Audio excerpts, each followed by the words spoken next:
Hey people, Shinobi no Kami here. In this fanfic after the Kyuubi attack, Naruto was adopted by Kakashi Hatake, an ex-Anbu captain and a student of Naruto's father Minato. How will this change the little Naruto's life? Will he be spared from the villagers' hatred or will things be the same as in the original timeline? Watch to know. Before we begin, please use the like button and share the video if you enjoyed it. Leave your thoughts in the comments section.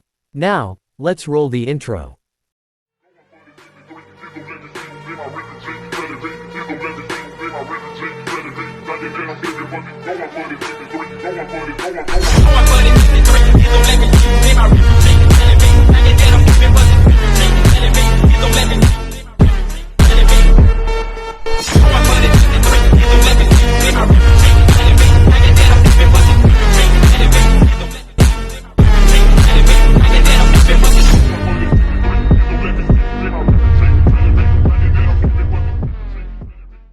Chapter 41, Mission's End.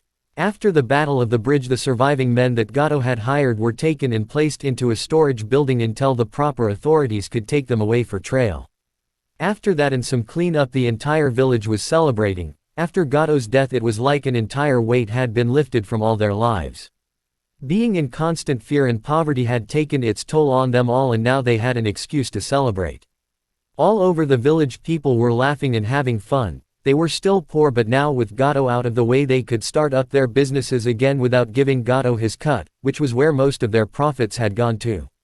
The genin were also living it up mostly, as everyone saw the Konoha ninja as heroes of the village.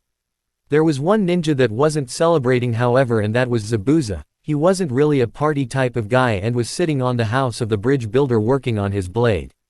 He had cleaned all the blood and gore off it and now he was sharpening it as he had done countless times. "What do you want, Hatake?" ZODIVK asked, not even looking at his blade. Kakashi wasn't surprised that ZODIVK had sensed him, after all the man had been in Mist's version of Anbu. "Just wondering why you're up here instead of taking part of the celebrations," he said without a care. I tried to kill the old man and they want to throw a party with me. No thanks, besides I'm not a people person," he told Kakashi, looking at his work. Kakashi nodded himself as he looked over the village. A part of him was glad that they had fulfilled the mission as they had. Too many times he had seen too much death and destruction. It was a bit nice to finally see the good that could come out of missions like this. He only wished he could see how much better the village would become. "You're still sending the medics, right?" ZODIVK had the slight hint of a threat in his words, giving Kakashi a reminder of what happened to the last man that tried to screw him over. "They should be arriving soon enough," Kakashi said honestly. "But the big question is, what will you do now?" That had been something the missing nin had been thinking about since he got up on the roof. Once Haku was healed he wasn't exactly sure, plus there was the problem of Hunter Ninja showing up while the kid was healing too. "Honestly, not sure. We'll have to be on the move again as soon as he's ready with the price on my head." Kakashi nodded again. Trying to kill a Kage was a major crime in the ninja world. Normally when a ninja went rogue, if they didn't go out on their own, they tried to join another village. But for his crime no village would trust him, and even if they did, it could mean war with Mist. That village wouldn't stand for anyone helping someone that tried to kill their leader and would go to any lengths for it. Kakashi had been thinking about this as well. It wasn't like he could just join Konoha. First off, the elders on the council would have a fit. Plus Konoha was enjoying its peace, and war with Mist of all places was something many avoided. It wasn't defeat as more of the bloody cost that deterred war with them. After all, there were no other ninja village that turned out more bloodthirsty ninja than they did. "So you'll be hunted until you're dead, huh?" Kakashi said, more of a statement than a question. "Unless I can gather the funds to bring up an army with me, but I was running low before Gato and with him gone it's going to be tough," the Mist nin told the man. Kakashi was silent a moment before he said something. "What if you were dead?" "What?" "Well," Kakashi put his hands into his pockets looking up, "what if I said in my report that you were killed? Word would get out and they would drop the hunt." ZODIVK knew there was more to it than just that. "What's the catch?" "Well, I'll need something from you. Your headband with your blood on it should do. But in order for this to work you'll have to disappear, like say, some out of the way village that would hide you." Kakashi smirked as he could see his words reaching the other man. "Plus you'll have to hide your sword and change your looks. Thankfully most people I bet don't know you by your faces like me, you like to keep it covered. Even if I do this, and that's a big if, what the hell am I going to do here? Kakashi made an effort of looking like he was thinking hard when he had already had an answer before he even came up here. Well, I doubt all of Gato's men were captured, and I think this village could use a man to help protect them. Plus this land has no hidden village, so I think a man like yourself can find much work here. Zabuza went back to his sword to think on that. Logically it was the best option. He could get plenty of work, but he would have to give up his name and everything that went with it. He closed his eyes thinking hard on that. Was there anything really worth keeping of his old life? Ever since that boy's words when Haku had been injured, he could feel a change in him. He wasn't sure of what kind of change, but he knew he couldn't continue as he had up to this point. Plus Haku needed to rest, and running around the known world always trying to be one step ahead wouldn't be good for him. Think about it, Zabuza said. Sure thing, no pressure, but there is one more thing I would like to know. Call it professional curiosity. Kakashi said. What is it? Why did you try and kill the Mizukage of Kurigakure? Zabuza wasn't sure if he should say or not. Kurigakure was very secretive. In fact, no one knew who the Mizukages were outside of the Mist Village and how many there had been. The land, like its name, was shrouded in secrecy. It was ingrained into all the ninja the importance of this, but then again he wasn't a ninja of that village anymore. After some debating he figured there was no harm in it, besides if it pissed off the new Kage then so be it. It's because our current Mizukage is an outsider. Zabuza said, and he could see the shock on Kakashi's face. An outsider becoming a Kage was unheard of in the ninja world. He came into the village years ago. He wore a strange mask with only one single eye hole in it. He called himself Izuna at the time, but I doubt that's his real name. Zabuza paused as he remembered those days. We don't take to intruders very well, and we sent out best out after him. He killed them all without an effort. He called out our Kage and the two fought. I don't know where he came from, but the truth is, he's better than me. I saw him kill out Kage like it was nothing, and he claimed the title. Of course others fought this, but they soon died. He promised that under his leadership he could give us true power in the ninja world. I for one never accepted him as our leader, and neither did most of the 7 swordsmen. We tried our hand at defeating him, but we lost. Several of us died that day while the rest fled. Kakashi took all that in. So far it fit with a few of the reports and stories that Konoha intelligence managed to scrap together. But the fact that someone that powerful had taken over an entire village wasn't good news. He knew that the Hokage and the council would need that kind of information for the future. Kakashi looked over the city and he didn't feel like celebrating anymore after hearing this. A few days later. After a few days the bridge had been finished and the entire village had come out to say goodbye to the Konoha ninja. Kakashi and Kurenai had both taken their students aside and told them what was going to happen with Zabuza and Haku, and they were asked to swear to never speak the truth. If anyone ever asked them about Zabuza, they were to say that Kakashi and Kurenai killed him on the bridge and Haku had died earlier from his injuries. As the town went to say goodbye to them, Haku was there in a wheelchair. The medic team would be arriving in a few hours so he could finally get his injuries healed. Zabuza was there, although it was a surprise to see him. He didn't wear anything over his face and was wearing some civilian clothing he got. He looked more like some large fisherman now, and he didn't look too happy about it. Inari went up to Naruto looking sad. So see the older boy leaving, will you ever come back? I'll try and visit when I can. Naruto smiled at him. Besides, someone has to look after Haku while I'm gone, and I'm trusting you with that, okay? Inari looked up with a small smile on his face as he nodded his head. Haku gave a small laugh at hearing that, although he didn't mind. After all, he was living in the same home and he got along well with Inari and his family. Haku then exchanged some words with Naruto as well as both boys swore they would keep in touch. Everyone said goodbyes as both teams left on the newly finished bridge. So what are you going to call the bridge? Tsunami asked her father. He had been thinking about that for a long time actually, and after he gave a few ideas, all which were flat out rejected, he came up with something else. Well then, how about the Great Konoha Bridge in memory of all of them? Zabuza groaned, taking Haku back as he heard the agreements, although Haku seemed pleased by the name. About a couple of hours outside of the village the teams were making their way home, looking forward to it. Hinata was glad to see her village again as well. She never expected things to get too crazy when they first started this mission, but she felt better for doing it. She still felt sick when she thought about the death she had seen. While in the battle, she and her teammates had seen the bodies that their sensei had left behind, and it had been the first time she had seen death. It got even worse when she had seen Gato's death. She hadn't eaten dinner after that one, but Sakura had seen her and taken her aside for a talk. She was surprised how the two of them were getting closer on the mission. Although she had always been friends with Sakura and Ino, this was the first time she really started to feel close to the other girl.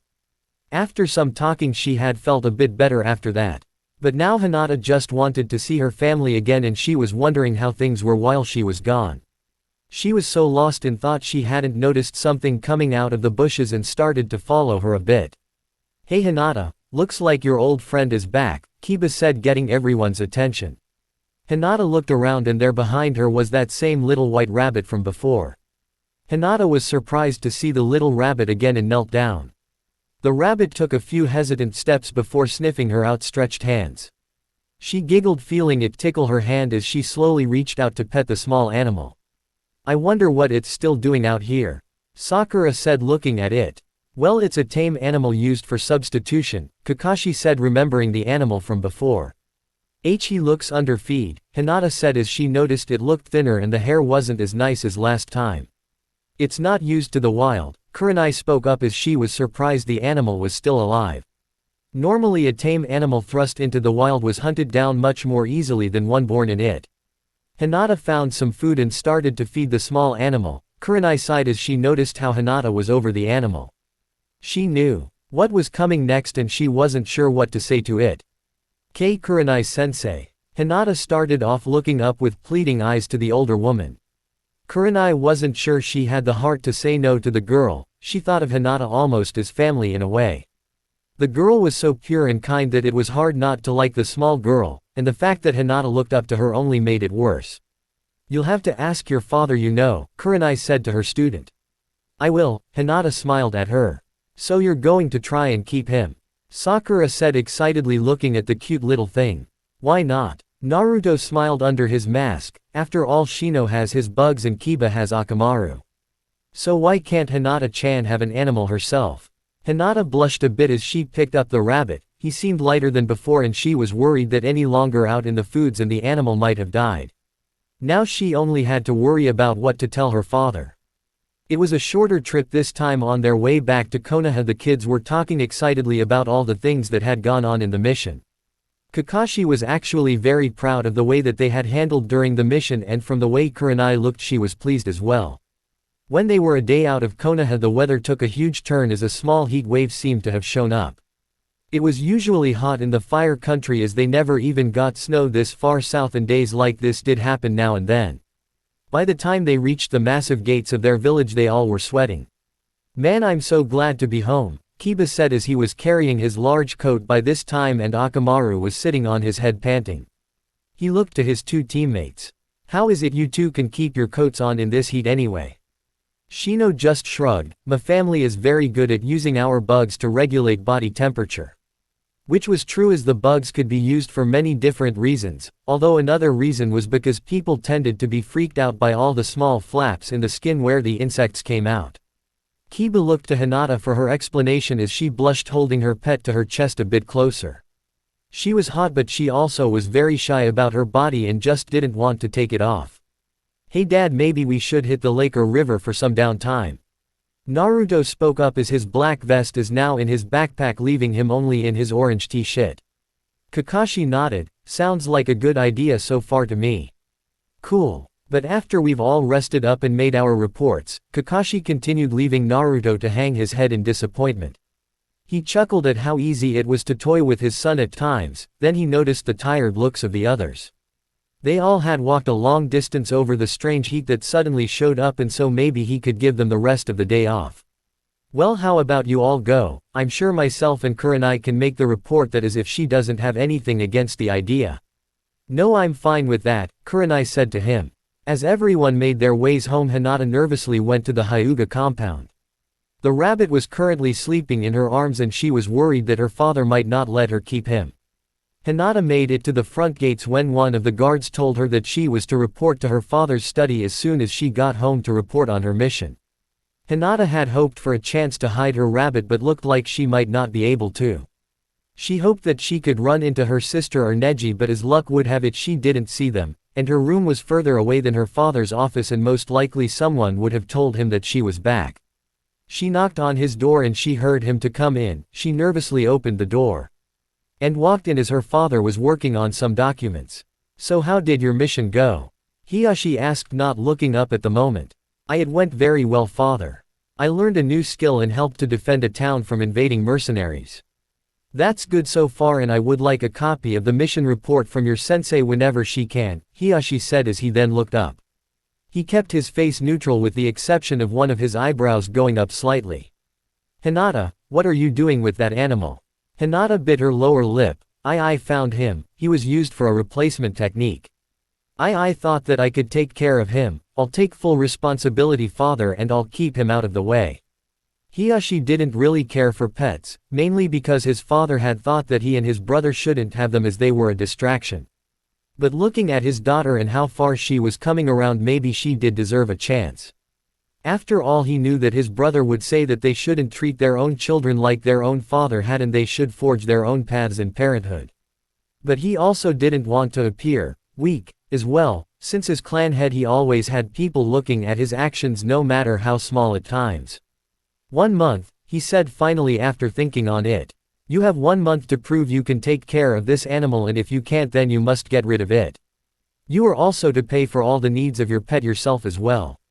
He figured that this would also be a good way to see how Hinata could handle real responsibility in the end, and he wanted to see if she could handle it. Hinata was both surprised and overjoyed as well. Hi, I will, father." "Good, you can go now, daughter," he said softly, watching her go. When she was gone, he let a small smile tug on his lips. It was nice seeing her happy. He knew he was hard on her and Hanabi from time to time, but he had to prepare them for clan life. But his brother had urged him from time to time to lighten up now and again as well. With that, he decided to get back to work and let his daughter deal with her new pet. Hinata walked into her room happy that her father was going to let her keep her rabbit. She let him down as he went to explore Hinata's room. The young girl started to make a list of all the things she would need: a litter box, a place to keep him, food bowl and water as well, plus anything else she could find when she went to the pet shop in the village later. She was taken out of her thoughts as a knock on her door and Hanabi opened it up. "I heard you were back," Hanabi said, glad to see that her older sister was well. "Yes, just got back actually. How have things been while I was gone?" "It was okay," Hanabi shrugged. "Konohamaru and I played together while you were gone, so I wasn't bored." Hanabi then noticed the bunny and her eyes lit up at it. "Aw, so cute. Is he yours?" Hinata nodded. "Yes, father said I could keep him if I took full responsibility." Hanabi sat down as the rabbit went to her and started to sniff the younger girl. Hanabi giggled as she lightly petted the furry animal. "What's his name?" Hinata had been thinking about that and she had the perfect name for the white rabbit. Haku-kun. Later, Kakashi and Kurenai were walking out of the Hokage's office. They had just made their report to the Hokage. They had to give the real version of events, but thankfully with the information Kakashi got from what was going on in Mist Village, he agreed to keep their source a secret. Plus there was no telling how help they could get out of someone of Zabuza's position. The man just knew too much about Kurigakure to go to waste, so it would be made official that Zabuza was killed and the ninja's headband to Mist as proof. With that out of the way, both of them were looking forward to some downtime. What they didn't expect was the run into Anko on her way to make her own mission report. The purple-haired Kunoichi gave a broad smile at seeing her best friend and Kakashi as well. "Hey guys, so you're all back, huh? How did things go?" Kakashi sighed. "Kind of a long story, but in the end everything worked out at least." "So how did things go with you?" "Oh, the usual," Anko told them. "Just had to get close to someone that was dealing in a drug ring that the fire daimyo wanted shut down, in a lethal way of course." "With your usual flair?" Kurenai asked, smirking, knowing that Anko wasn't exactly the most subtle of people. Anko sighed at her question. "I was told to keep it low-key, so I couldn't have any fun with it. So I went in as a geisha girl, got close and poisoned him with some snake venom." Simple enough mission, but right now all I want is to get this over with and cool off. Can't be comfortable in that coat of yours either, Kakashi told her. You have no idea, Enko muttered. She loved her coat, but when the weather got like this it could be really hot for her. But still, it held all her weapons, items in her hide, her snakes. It was just too good an item to just throw away from the heat. Plus wearing a shirt and ninja mesh did help balance it out. Maybe you should join us then, Kurenai told Enko of the idea of tomorrow heading out with both teams to cool off and relax.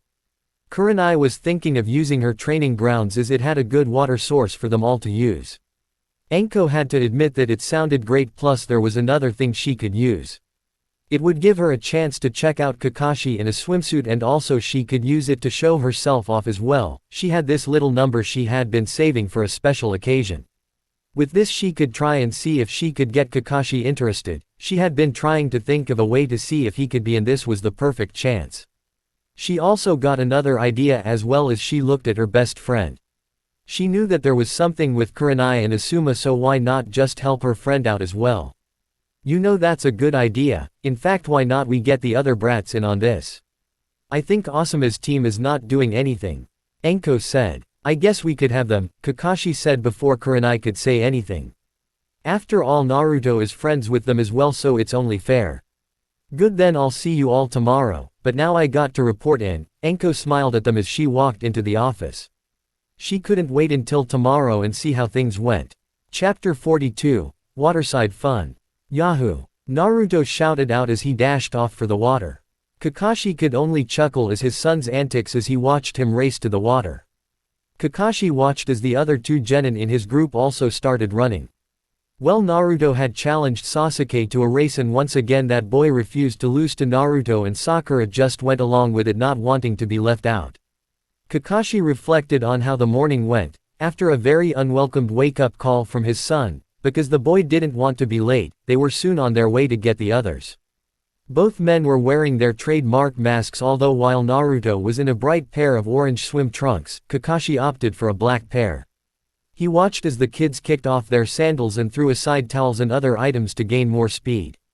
Sakura was wearing a decent two-piece that was red and covered most of her chest, although the plush from Naruto and a slightly cast look from Sasuke at first said that it was nice on her.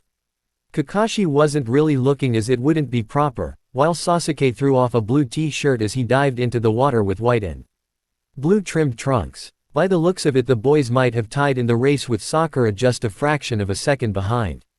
Of course both boys wanted to admit that they were first, which led to the usual arguing and Sakura trying to make peace with the two.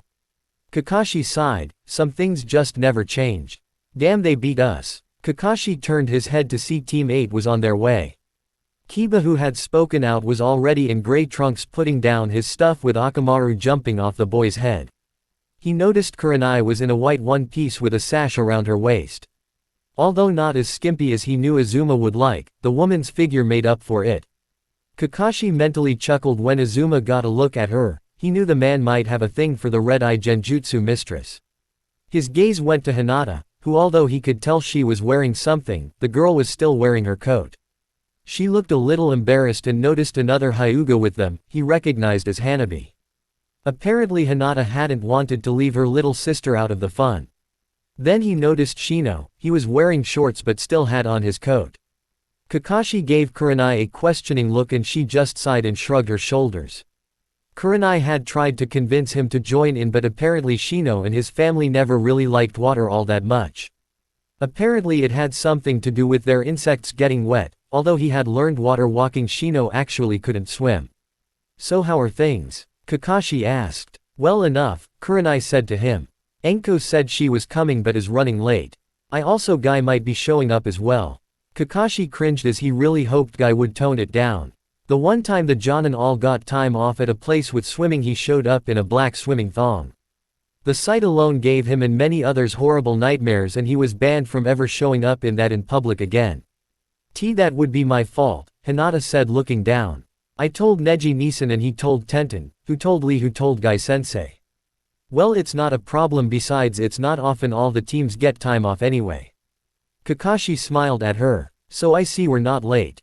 Came another familiar voice. Everyone looked to see Asuma in black shorts and a vest walking with his own team plus one other addition. "Hey Hanabi!" Konohamaru yelled out seeing his friend. Hanabi waved back to the boy glad to see someone more her own age here.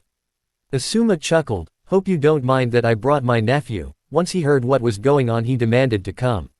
"I'm sure Naruto will be happy to see him." Kakashi smiled as the other children ran off to join the others. "I hope he's not the only one Kakashi." Enko's voice came up behind him. Kakashi turned around and his one visible eye widened at the sight before him. There was Enko in a black two-piece holding a towel and a small bag in one hand. Although it was hard not to see anything but the bikini the woman was wearing and what it showed off. Enko was giving him that seductive smile of hers as she walked towards the others. Asuma actually dropped his cigarette at the sight and Kurenai gave him a small glare before turning away. Kakashi tried to say of something but his mouth was suddenly a bit dry at the sight of the special Jonin. Sure, she wore that mesh armor that looked like it was painted on, but she was showing a lot more skin now and the effect surprised him how much he reacted. "Ah, my eternal rival, you have arrived before us." Guy's loud voice boomed out and for once Kakashi was thankful for the interruption. Kakashi was also glad that Guy was wearing swimming trunks as the children really didn't need to be traumatized like he and the others had been. Although he did notice that Guy and Lee had the exact same pair of green-colored swimwear. He was starting to think that Guy showed Lee where he shopped. The boy bought anything his sensei did. "I guess that means I beat you again, huh?" Kakashi smiled at Guy. Guy suddenly realized that Kakashi had beat him at yet something else and the shocked expression on his face made Kakashi's morning. He started to tune out the other man as he went on his usual rant about not losing to him again and evening the score. He just hoped that he didn't get roped into another challenge as he wanted to enjoy the day. Lakeside. The Genins were already starting to mix and grate each other. Ino was showing off her new purple swimsuit to Sakura while looking for Sasuke. Naruto went over to the others as they started to meet up and was glad to see Team Guy had made it.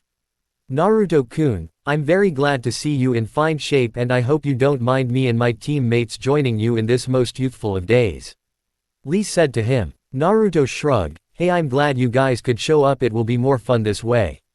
Then he noticed Neji in a plain white trunks but Tenten had opted for a pink bathing suit and actually had her hair down. He was surprised how it went to her shoulders as he had never seen her hair like that.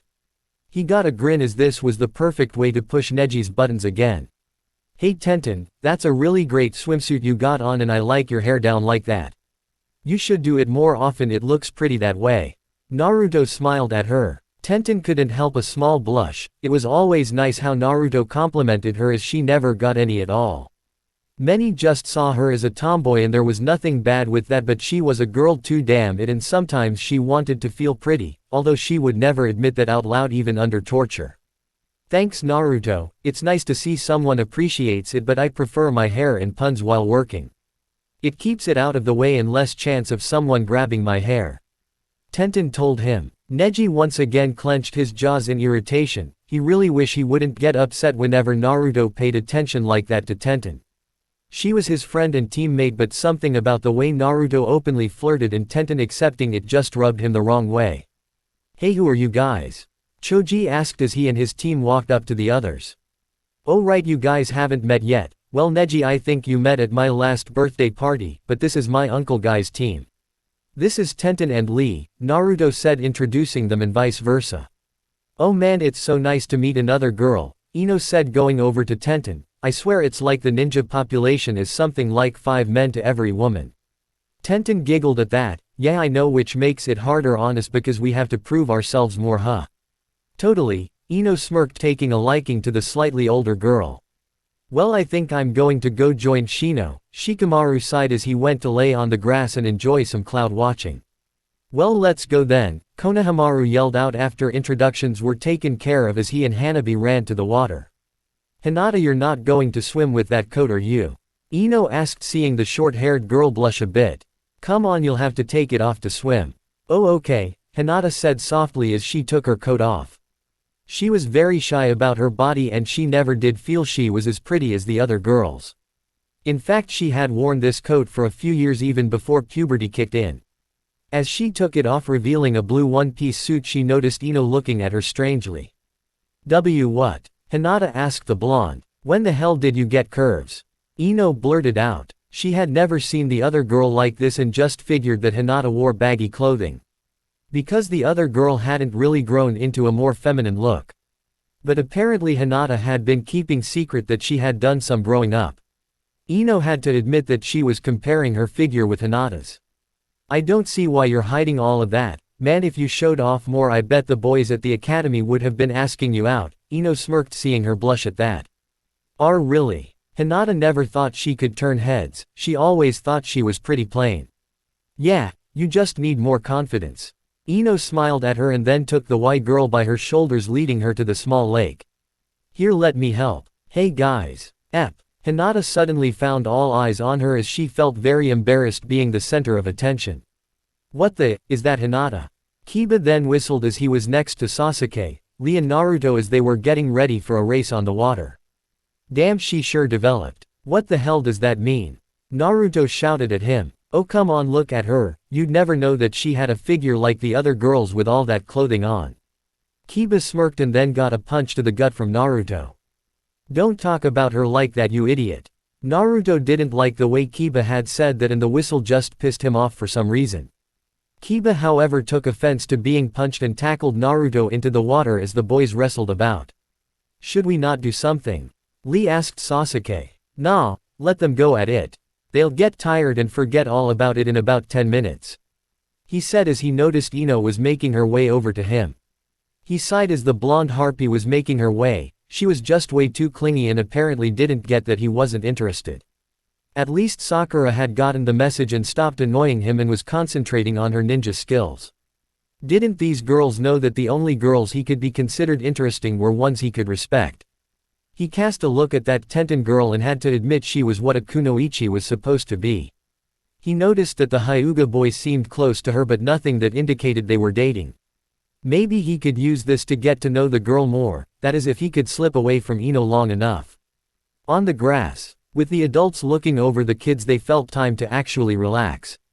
They weren't kids anymore and they didn't have the energy like the genins seemed to have. Well, most of them. Guy was off doing handstand push-ups on the water and Lee was joining him as they were training their flames of youth, as they called it. I get tired just looking at them, Asuma sighed to himself. I just don't know how they have the energy for it, Kurenai put her 2 cents in. Kakashi sighed, you know, if he makes it to old age I often wonder if he'll be the most fit old man in the world or the most broken up with the things he puts his body through. Enko snickered as she could see an old guy now in a wheelchair trying to race all the other old geezers. At any rate, it was the perfect time to try out a little plan of her to get Kakashi a bit more interested in her. The bathing suit was just part 1 and from his reaction she knew that she got him interested. She rolled onto her back and dug out some sunscreen in the small bag she carried. Hey Kakashi, can you do me a favor? Sure, what? Put this on my back for me, will you? She handed him the bottle and laid down on her towel. Kakashi blinked a few times as he looked at the bottle and then at her. He had to admit it seemed like something out of Ika Ika Paradise, but he shrugged it off and started to work it onto her skin. He had to admit her skin was softer than he had thought it would be. Her body felt nicely toned as well. There were the little scars here and there, but then they all had them. The life of a ninja was a dangerous one and it would very odd to not get them in the line of duty. He could see a few from cuts. One looked like a small stab wound that had healed over nearly completely. Ninja medics were very good at repairing the skin damage, but they couldn't always heal away all size of an injury. But he didn't mind at all. In fact, he found his fingers lightly tracing them at times. Enko sighed at what he was doing, who knew that Kakashi had magic fingers. She wasn't sure what he was doing at times, but it felt nice. She had never had been in a position like this before, mainly cause she had never trusted a man that much. Her sex life wasn't really all that to talk about. She heard the rumors though.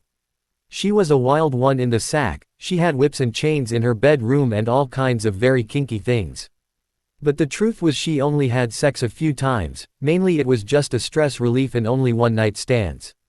Sometimes after a mission when the blood was pumping as well, but then lots of ninja usually got laid at moments like that. There was just something about the adrenaline and sex that made people go for it. But in all those few times she never really felt a connection. With Kakashi things were different. She actually felt like she could trust him, and in some strange way she could relate to him more than most. Having your childhood taken from you at an early age and losing all your family, the pain of loss, it wasn't easy for her to connect with others. But over the years she got to know him and she felt at ease with him. But now she wanted to at least try something more. Hey, hold on a second, will you? Enko told him as she reached back and undid the knots in the back of her suit. Kakashi nearly squeezed the bottle dry but stopped himself. I don't want any tan lines. Enko smiled at him. Kurenai looked a little envious of Enko, although she wasn't sure she could let Asuma try that out. Although the thought of his hands on her skin was appealing, she bet his hands were all rough too. Another sigh from Enko, and Kurenai felt like scowling at the younger woman. It just wasn't fair that Enko was enjoying herself too much. She knew that lately Enko had her sights set on Kakashi and this was her way of testing the waters. Enko never really had a stable relationship, mostly because of the girl's fear of getting close to someone, but Kakashi was a friend going way back, so most likely the woman was just comfortable enough with him to try it out. Kurenai really did hope things would work out. Enko needed someone stable in her life and so did Kakashi. Damn, Asuma muttered as he tried to rub some suntan lotion on his own back and shoulders. He couldn't ask Kakashi as he had his hands full at the moment. Guy was too far off and he wasn't sure he should ask Kurenai. He didn't want to seem like he was overstepping himself with her as he respected her. What is it? Kurenai asked. Nothing major, I just can't reach the back part. He told her and then felt a pair of soft hands on his shoulders making him jump a bit as he looked over his shoulder. Here, let me help, she said softly as she worked the lotion he put on over his back. She could feel the hard muscles of his shoulders. She actually loved his shoulders, they were so big and broad. It was one of her secret turn-ons for men. She could see the little scars here and there, as she worked her hands over his back. She had to admit she enjoyed it more than she should have. Asuma closed his eyes feeling her soft gentle hands on his back. They felt nice, and when she stopped he was a bit disappointed. Thanks, he said turning towards her. Well, I can return the favor if you need it, after all you helped me out, so I should return it. Kurenai turned around to help her out and to hide a small blush. She felt him move her hair aside as he was sitting behind her and started with her shoulders. She had been right, his hands were rough and strong but his touch was still gentle. She nearly bit back a moan as he worked her shoulders. Have you been stressed lately? Asuma asked, feeling her shoulders. Your shoulders feel like they're in knots. Stressful mission, Kurenai muttered, it just felt too good. As they continued on, Enko cast a glance their way and smirked. Her little bonus mission of getting her best friend, the man she had a crush on, was working. But she soon returned to the very nice feeling of Kakashi's hands on her back. The lake. The kids were already having lots of fun in the water. Choji had started things off by making a cannonball into the water, getting everyone wet, which started a full-on water fight, ninja style that is. Naruto used a bit of his wind chakra training to make some nice wave. Others either swam under the water or ran on top of it. Shino was watching contentedly by the shade of a tree while Shikamaru had fallen asleep. Naruto at that moment was standing on the water as he took a break. A few were playing a game of water tag, and so far it looked like Tenten was it, and was trying to tag either Ino or Hinata, who were the closest to her. Naruto had to admit that Hinata was very graceful on the water. He watched her as she moved out of the way of the girls as they played. She moved like a dancer really, and something was bothering him. He felt like he had seen this before, but he couldn't really place where he had seen it. He hadn't seen Hinata in a bathing suit for a few years, not that he could see why she was so shy about her appearance. He never really noticed that she was actually kind of pretty. His eyes went over her slender figure and once again he felt that he knew that shape. This is nuts, why the hell am I checking out my best friend? Naruto thought to himself. I mean, okay, sure, she's grown a lot more than I thought. And I never knew she could move on the water like a dancer, and, wait. Naruto blinked a few times as he really looked at her movements. She was using some type of that gentle fist style to move about, and it really looked like dancing. Now he remembered, he had seen this before. That night in Wave when he saw that beautiful girl dancing naked in the moonlight, it was an image that had been haunting him. He still had dreams of that girl, and he really took a very close look at Hinata. It can't be. I mean, Naruto couldn't help but notice how the movements were too much like the girl he had seen. Plus only a ninja could walk on water and they had been the only ninja in the area. He hadn't thought it was one of the girls because he honestly didn't think they were a match. Sakura was nice but her bust line wasn't as big as the girl he had seen and her hair was too long. Hinata, he had never seen thought a coat and figured she was about the same as Sakura. But looking at Hinata now, he could see that she really did have one hell of a figure. That coat and pants really hide how she had bloomed over the past couple of years. Naruto couldn't deny it anymore, that girl he had seen had been Hinata. There wasn't a doubt anymore in his mind, which meant that the girl he had been dreaming about was Hinata. It also led to another thought. I saw Hinata-chan naked. The sudden gush of blood out of his nose and the shock made him lose concentration and he fell into the water. Naruto sank down into the water as his mind tried to make sense of everything. The dream girl was in fact real, but it was his childhood friend, but he had to admit that she had grown up and was in fact a pretty girl. He never thought of her as a girl, more as his friend, so this left him feeling very confused. The fact he had seen her naked made him blush all over and was thankful no one could see him down in the water. His mind quickly thought of all the times together, the laughter and the sad times like when her mother had died. She had been a constant in his life, and then his mind brought him to that kiss. That accidental kiss on the roof while on that mission in Wave. His mask had been on, but thinking about that kiss left a feeling of butterflies in his stomach. Thousands of thoughts raged on in his mind, and it wasn't until his lungs burned for air that he swam up to the surface. Damn man, how long were you trying to hold your breath down there? Kiba asked him as he had seen his friend go under. You trying to learn to breathe like a fish or something? I thought I saw something at the bottom, but it was nothing, Naruto told him. He saw Kiba shrug it off and went back to the shore. Naruto looked again at Hinata and he felt a blush under his mask as he watched her laughing and playing with the others. She really is pretty and she's really nice too, damn it, she's my friend. But, oh man, I don't know what to think. Naruto felt so lost, but if there was anyone he could turn for help it was his dad. Kakashi was by a tree trying to read one of his books, but his mind just kept going back to Anko and the way her body felt under his hands. He knew that she was obviously flirting with him, but the reason was why she was doing it. Was she doing it just as friendly teasing? But then again, she hadn't really done anything like that before, so was she actually interested in him? He had known her for years, hell, she was practically part of the family in a weird way. Kakashi also had to admit he had never met a woman like her. She was a tomboy, rash, and had a very strange sense of humor. But he had fun with her, she was easy to get along with, and he remembered that day at her place when they had shared that one moment. Both their walls that they kept up came down for just an instant and he had to admit it felt nice. Plus there was the fact she was beautiful as well.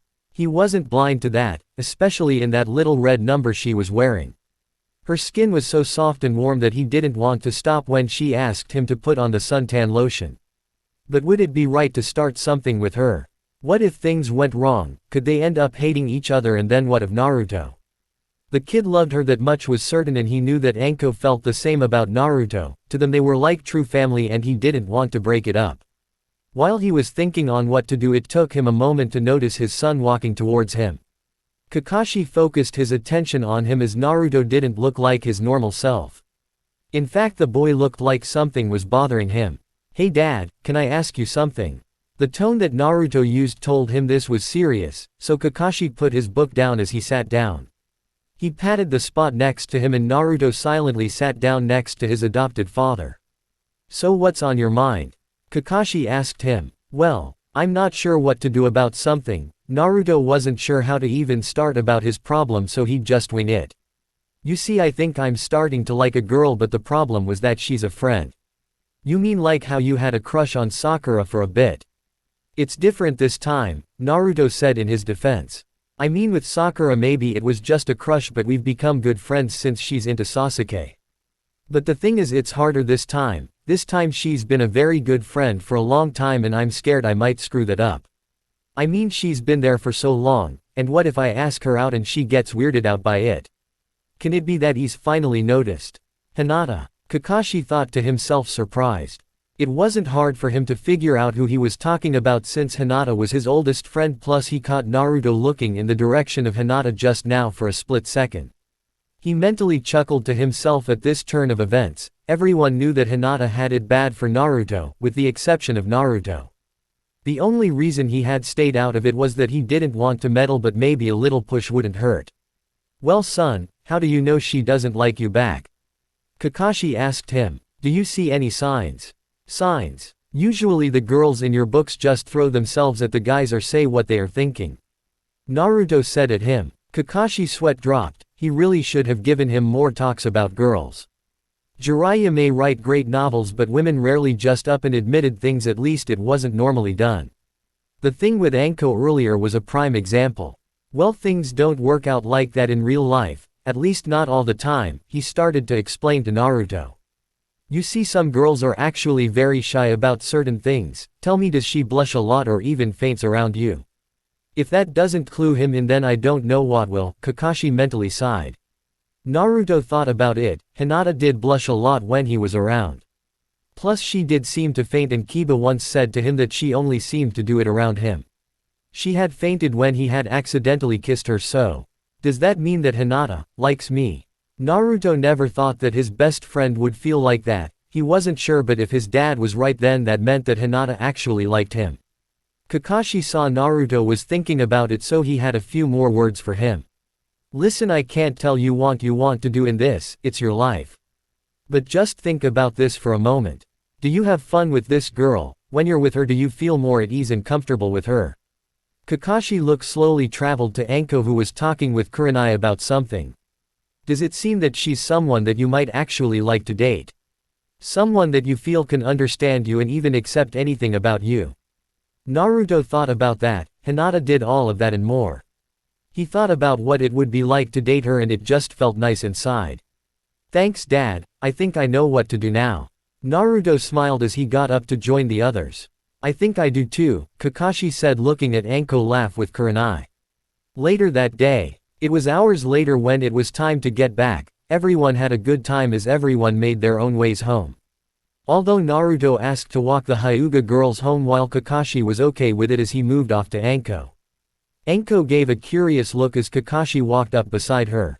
Mind some company? He asked her. Nope. She smiled at him as they walked on. So the squirt is taking Hinata and other girl home, huh?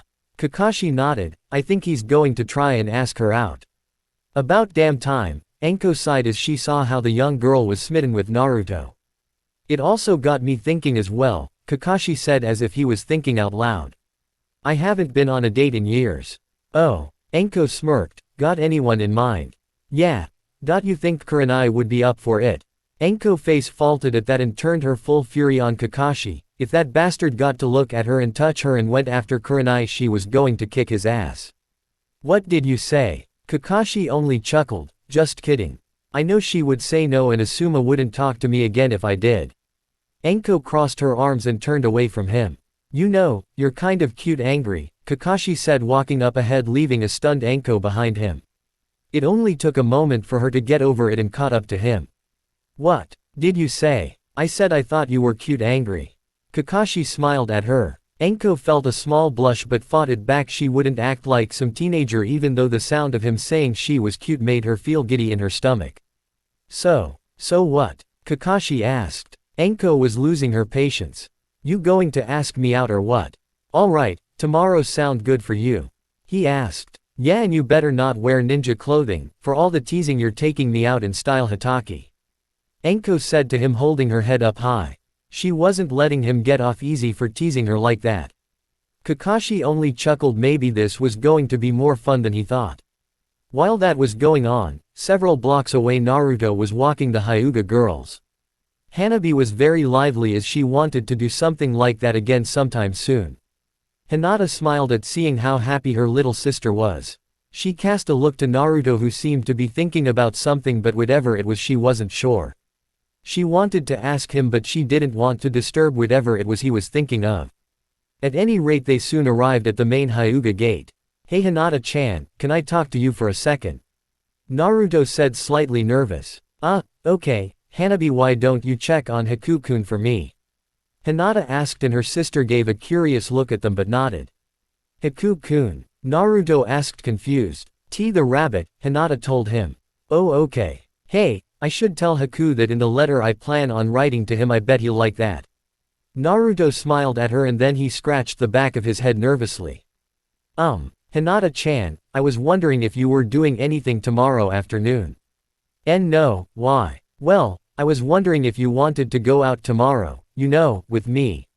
Naruto couldn't even look at her for a moment, too scared of what he might see. Hinata's eyes widened as her face started to feel warm. Is he asking me out on a date? Why you mean like a date? Hinata asked, feeling so nervous that she might faint right there. Her heart was hammering in her chest. This was like a dream come true. First he took her first kiss and now this. She wanted to pinch herself to make sure she was awake. Well, yeah, Naruto admitted and waited for a replay. But Hinata was so shocked she couldn't get any words out and Naruto's hopes dropped. He figured that her silence meant that she didn't want to. He was surprised at how much it hurt. For a moment he was actually looking forward to a date with her for some reason. After a couple of minutes of silence was all Naruto could take. Well, you don't have to. I'm sorry I brought it up and I don't want to ruin our friendship if that's what you feel. Oh no. He feels like I'm rejecting him. Say something, anything, please. Hinata screamed out in her mind. Well, I should get back too. Yes. Hinata shouted out. Both Naruto and Hinata were surprised by that kind of outburst. Hinata turned even more red than ever, but she couldn't stop now. I'd love to. Really? Naruto said happily. Hinata nodded her head as she smiled. Great. I'll pick you up tomorrow at 4, okay? Naruto told her. Hinata just nodded again and Naruto smiled at her before running off. Hinata felt like she was floating as she realized she finally had a date with the boy she had been harboring feelings for so long. She walked back into the compound with a dreamy look on her face, making many clan members what had happened to get Hinata in such a state. She walked into her room and saw Hanabi there feeding Haku, but she didn't notice. She just fell back first onto her bed and sighed happily. Hanabi gave a confused look. What's going on? Naruto-kun asked me out. Hinata sighed happily again. Hanabi's face was full of surprise and a little disappointment. She and Konohamaru had plans already in place and he said he got help from 2 other kids his own age as well. So what are you doing for it? Hinata wasn't sure, but then it dawned on her. She bolted up as she realized that she had a first date and wasn't sure what to even wear to it or what to even do on a date. Chapter 43. First Dates. Naruto was very nervous. He hadn't been this nervous since his first day at school. Today was his first real date, and with Hinata no less. He had to admit that before he never would have thought he would try to date his oldest and best friend, but lately his views on her had changed. He saw that she was a pretty girl that he knew very well and who he liked being around. But right now he was worried since he had never actually gone on a date before. From his dad's books he knew how to flirt and a few other things to do with girls, but dating was never actually in those books. If he ever found that guy that wrote those books, he was going to have to tell him to add in things like that. Thinking about the parts of the books that the male and female characters did together made Naruto think of Hinata and himself in those places. He blushed as the thought of the feel of her skin or how her lips tasted ran through his mind. It didn't help that he now knew she had been the girl he had seen naked on the water that one night. He wouldn't say he knew that, at least not any time soon, as he wanted to make this work. At any rate, he just hoped that the ideas he got from his dad yesterday worked. After Hinata had said yes to the date, he had gone home and waited for his dad to show up and ask him the kinds of things that he could do on a date. Kakashi had asked him who the lucky girl was and Naruto had to admit he asked Hinata out. He was wondering why Kakashi didn't show any surprise at that. Anyways, Kakashi soon told his son a few examples of what to do on a date, and with that he made his own plans. It would be later that night and all Naruto knew was that Kakashi was going out. It wasn't like he wanted to hide things from his son, it was just that Naruto seemed to have enough on his mind anyway.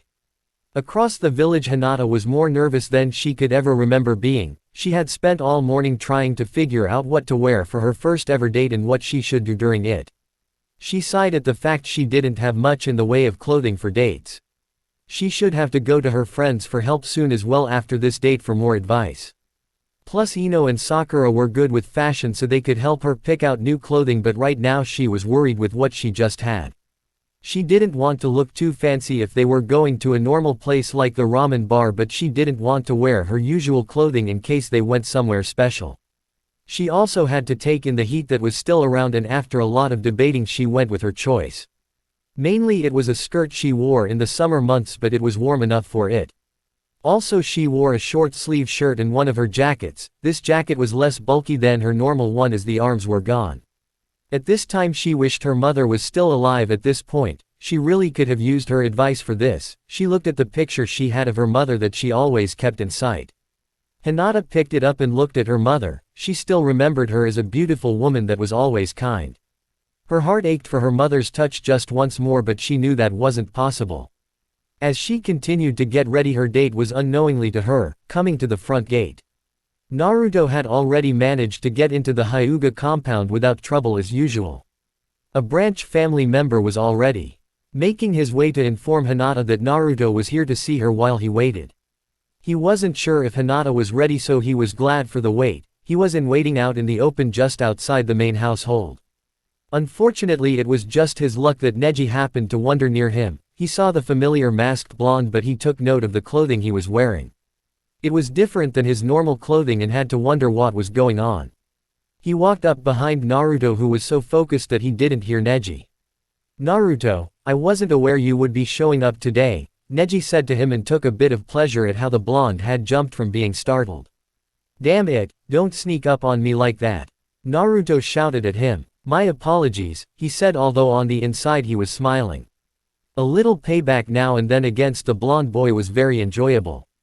"At any rate, are you visiting Hinata-sama this day?" Naruto looked a bit nervous at this. He had hoped not to run into anyone like Neji, or worse, Hinata's father. He could lie, but Hinata would show up pretty soon and he would find out eventually, and then Neji really might be pissed that he had lied to him. "Well, the thing is, I got a date with Hinata-chan right now," Naruto said, nervously scratching the back of his head. Neji blinked a few times, not sure he had heard right. He knew that Hinata had feelings for him. Hell, most of the village most likely knew, but he never really thought that Naruto would ask her out.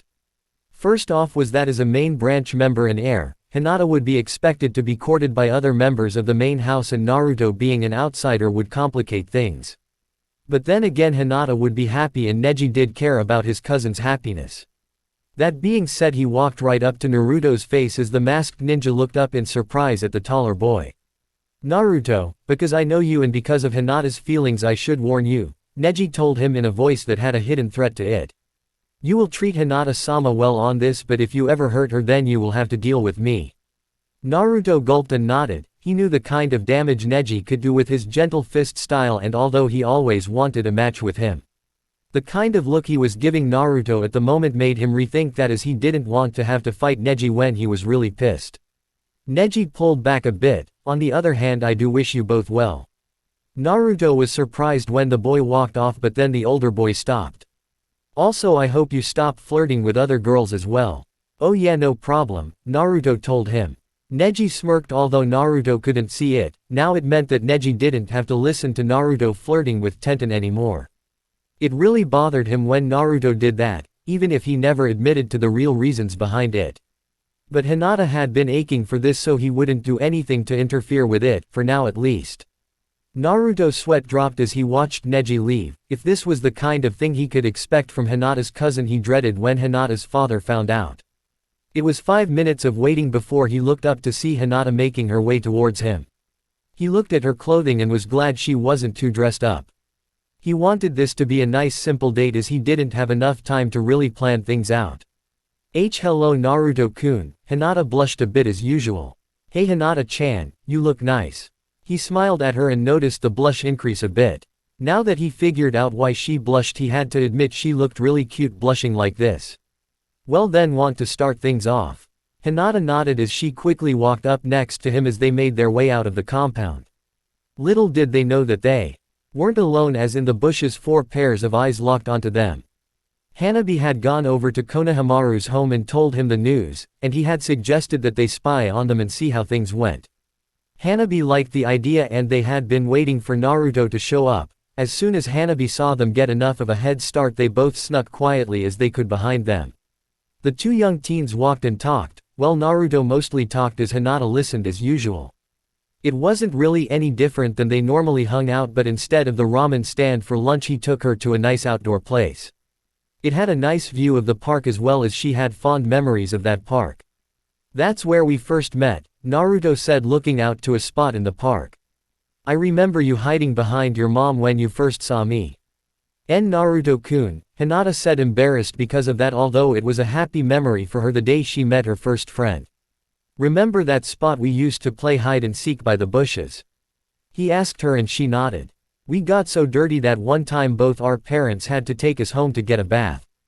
Hinata giggled at that memory. She had never come home in such a sorry state before and she had thought her mother was going to be made, but she had this small smile on the entire time. Those were happy times, Hinata said softly. Naruto nodded. After he met Hinata his life had gotten a lot more happier. Yeah, I'm not sure if I ever said this, but I'm glad we met, Hinata-chan.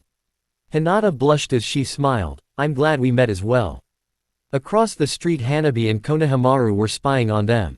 I wish I would hear what they're saying. Konohamaru sulked. Maybe if we got closer. With what they would see us. She told him. I got my ninja covering sheet, we can blend into the background. He smiled, pulling the sheet that had the look of a wood paneling on it but in the wrong direction. Hanabi gave him a look that said all at that. What? He asked. You really need to work on your ninja gear, Hanabi said, turning back to the date. What's that supposed to mean? He whined. Naruto and Hinata continued on with their date. After the lunch they walked around the park as they smiled at all the old memories this place held for them. They hadn't been here in a long time together and it was nice. They saw a performer using puppets to tell the story of the first Hokage in the Valley of the End against Madara Uchiha. Both of them stopped to watch it as it was pretty fun and the kids around were cheering for the first. Naruto and Hinata walked on. They stopped for ice cream as they sat down in a bench to eat. Hinata giggled as she saw the bit on his nose. It looked strange to see the white substance on his black mask. Then Naruto looked cross-eyed at it and Hinata couldn't stop the laugh. He looked so cute and funny like that. Naruto grinned and took a bit of his own ice cream and placed a bit on her own nose. Hinata was surprised, but seeing the smiling face she lose it and both ended up laughing again. Nearby Hanabi and Konohamaru were both puzzled by this. Was putting ice cream on each other's face normal on a date? Both kids had no idea, but they continued to watch on. By the end of the date, Naruto was walking Hinata home when he stopped her before they got in sight of the gates. He didn't want the gate guards to see what he hoped to do at this moment. He had been thinking of this for the last hour and it was now or never for him. Hey Hinata-chan, today was really fun with you. Naruto told her. I liked it too, Naruto-kun. Hinata smiled at him. It had in fact been the best day of her life. She had finally gone on a date with her longtime crush. Naruto nervously scratched the back of his head. Yeah, so you well that is, you want to go out again. Hinata blushed at the thought but nodded her head. One date was more than she had ever thought, but now he wanted another date. Great, and this will be a great one, I just need to get it ready. Naruto had to plan out what he wanted to do next, but he couldn't wait. The date with Hinata had been so fun and he found out that he really liked to hang out with her more than just a friend. He mentally cursed himself for not seeing Hinata as the cute girl he was looking at before now. There's one more thing I've wanted to give to you. I wanted this to be a special date but I wasn't sure how to do it. But I think I came up with something, he told her as she wondered what he had in mind.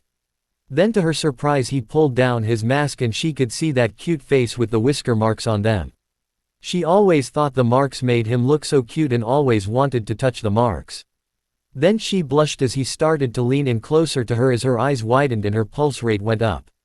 He's not going to do what I think he's going to do, is he? Hinata thought as he moved in, although she secretly hoped he was. Naruto had thought about what to give her, and although they had done it before, that had been an accident. This time he wanted to make sure of his feelings for her. It was very forward of him, but then again tact was never his strong point anyway. He learned in slowly to give her a chance to push him away, but she never did. His face came to hers and lightly he kissed her lips. It was a bit of a chase kiss, but to the both of them they felt something there. Hinata willed herself with all her might not to faint, she wanted this so much. She closed her eyes as she leaned in slightly and pressed her own lips to his. Naruto was surprised at how soft her lips were, and soon one of his hands found hers as they stayed like that for a minute before he pulled back. Both young ninja were blushing furiously. "So I'll see you later, Hinata-chan," Naruto said as he pulled up his mask and walked off. Hinata nodded but couldn't say anything as she walked up in a daze. Naruto had just kissed her, a real kiss on the lips. For Hinata, if this was all just a dream, she didn't ever want to wake up. In a tree, two young kids had watched the whole thing. Did they just kiss?" Hanabi asked, cringing at that. "Yeah," Konohamaru said with an equal disgusted face. "I don't see why older kids and adults do that." Hanabi nodded. Sure, it was fun seeing her sister dating Naruto and she did like him, but she didn't want to see her older sister kissing boys. "Well, I think the show's over," Konohamaru sighed. "Want to see if Moegi and Udon are doing anything?" Hanabi shrugged. It was better than nothing, although she wondered why her sister got that strange look on her face. Was kissing boys really that good? She didn't think so. Besides, it's not like she would ever be caught kissing a boy. Later that evening, Kakashi was getting ready for his own date. Mainly he had on black pants with a matching shirt. He was wearing a special mask that didn't go as far down his neck as his normal one. The light shirt was buttoned up with the top two undone. Instead of his forehead protector, he had on a simple eye patch to cover his Sharingan eye. He didn't get to wear that a lot and had spent nearly 20 minutes trying to find the damn thing because he couldn't remember where he had put it. When Naruto got home from his date, he had to smile at the look on his son's face. The boy not only had a great time but seemed to be falling for the young Hyuga girl. All he had done was talk about Hinata and things like how cute she looked at this point and that point. Naruto was in his room when the doorbell sounded. He got up and opened to the door and there was standing Anko. First thing he noticed is her new look, a skirt that went down to her knees but with a slit in it, long black boots that went up high on her legs as well. A studded belt and a dark t-shirt on as well. He also noticed the purple lipstick and matching light eyeshadow wore. She also had on that large smile of hers. "Nice, so this is what you look outside of ninja gear," she said to him, although a little disappointed he had on the mask. "You going pirate on us? Because I think to a ninja that is a cardinal sin. I figured the headband was a bit much, besides I think it gives me a cool look," Kakashi replied back, smirking. "Well then let's eat because I'm starving." Anko grabbed his arm and pulled him quickly away so fast he nearly didn't get to close the door. They made their way through the village to stop off at a decent place for a meal. It was nice to go out like regular people now and then. Anko and Kakashi to relax and talk about things. She noticed that he could eat with that damn mask up, but then again she had seen the great mystery that was behind that mask, and honestly there were enough women who thought him interesting. There was no need to gain any more competition from showing the women everywhere the face under that mask. Dinner proved to be entertaining as Kakashi told her about the wave mission in detail, and Anko had to admit she wished she had been there for it. It sounded kind of exciting, and it had been a lot more exciting than the last couple of missions she had. They continued to talk. It was a very comfortable dinner and Anko and Kakashi both played a few games with their conversations. Sometimes a little innuendo was thrown in, or teasing the other lightly. The meal was pretty good too, and Anko made a mental note of the place.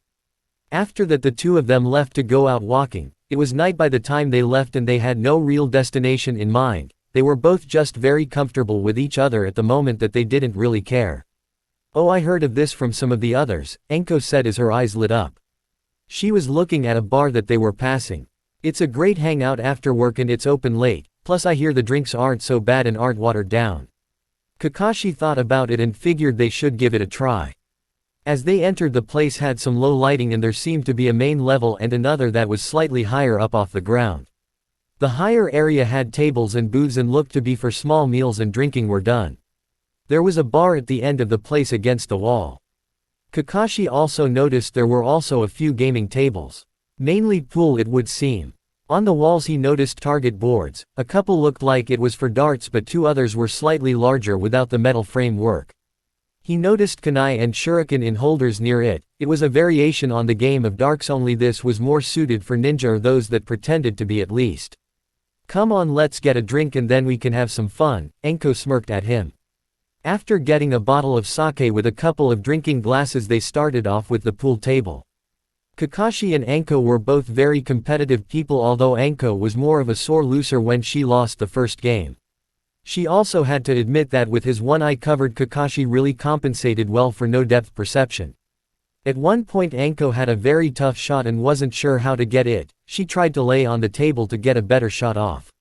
"You want some help?" Kakashi asked, seeing her trying to get a very tough shot. She had to bank a ball off the side, while avoiding one of his balls at first and then another to get at one of her balls on the table. "Sure," Anko said as she was focused on the task at hand, but when she felt his body press up against her ass and back, her concentration faltered a bit. She smirked at how he had played her position on the table to his advantage. She made a mental note to try the same thing back. Kakashi helped her to line up the shot and he couldn't help but take a smell of her hair. Whatever perfume she was wearing wasn't too strong, but it was an alluring scent. Anko smirked as she caught him taking a smell. She had borrowed this perfume from Kurenai before the date. Although it did some with a price, Kurenai made her swear to tell the whole story after it was over. After a bit Anko decided on a drinking game. Every shot missed you had to take a drink, but since they were a bit too good after a game it was moved to a drink for every shot. That made the games a bit more interesting. It was later that night when Kakashi and Anko were walking home. Well, at least he was. She was walking the edge of a small ledge balancing herself. "You know, being drunk, I wouldn't do that if I were you. You're going to fall," Kakashi said to her, although he was feeling the buzz as well. "I'm not drunk," Anko told him as she continued on with her balancing act. "It's only a 3-foot tall wall anyway, and if I was drunk I would have fallen just by walking." "Okay then, you're trashed, not drunk." Anko smirked. "If I was trashed then I wouldn't be able to move or speak. There are subtle levels to drinking and, where was I?" Anko lost her train of thought. "Something about levels of drinking," Kakashi said, although he wasn't too sure himself. He had been too busy staring at her legs and ass as they were pretty much at eye level.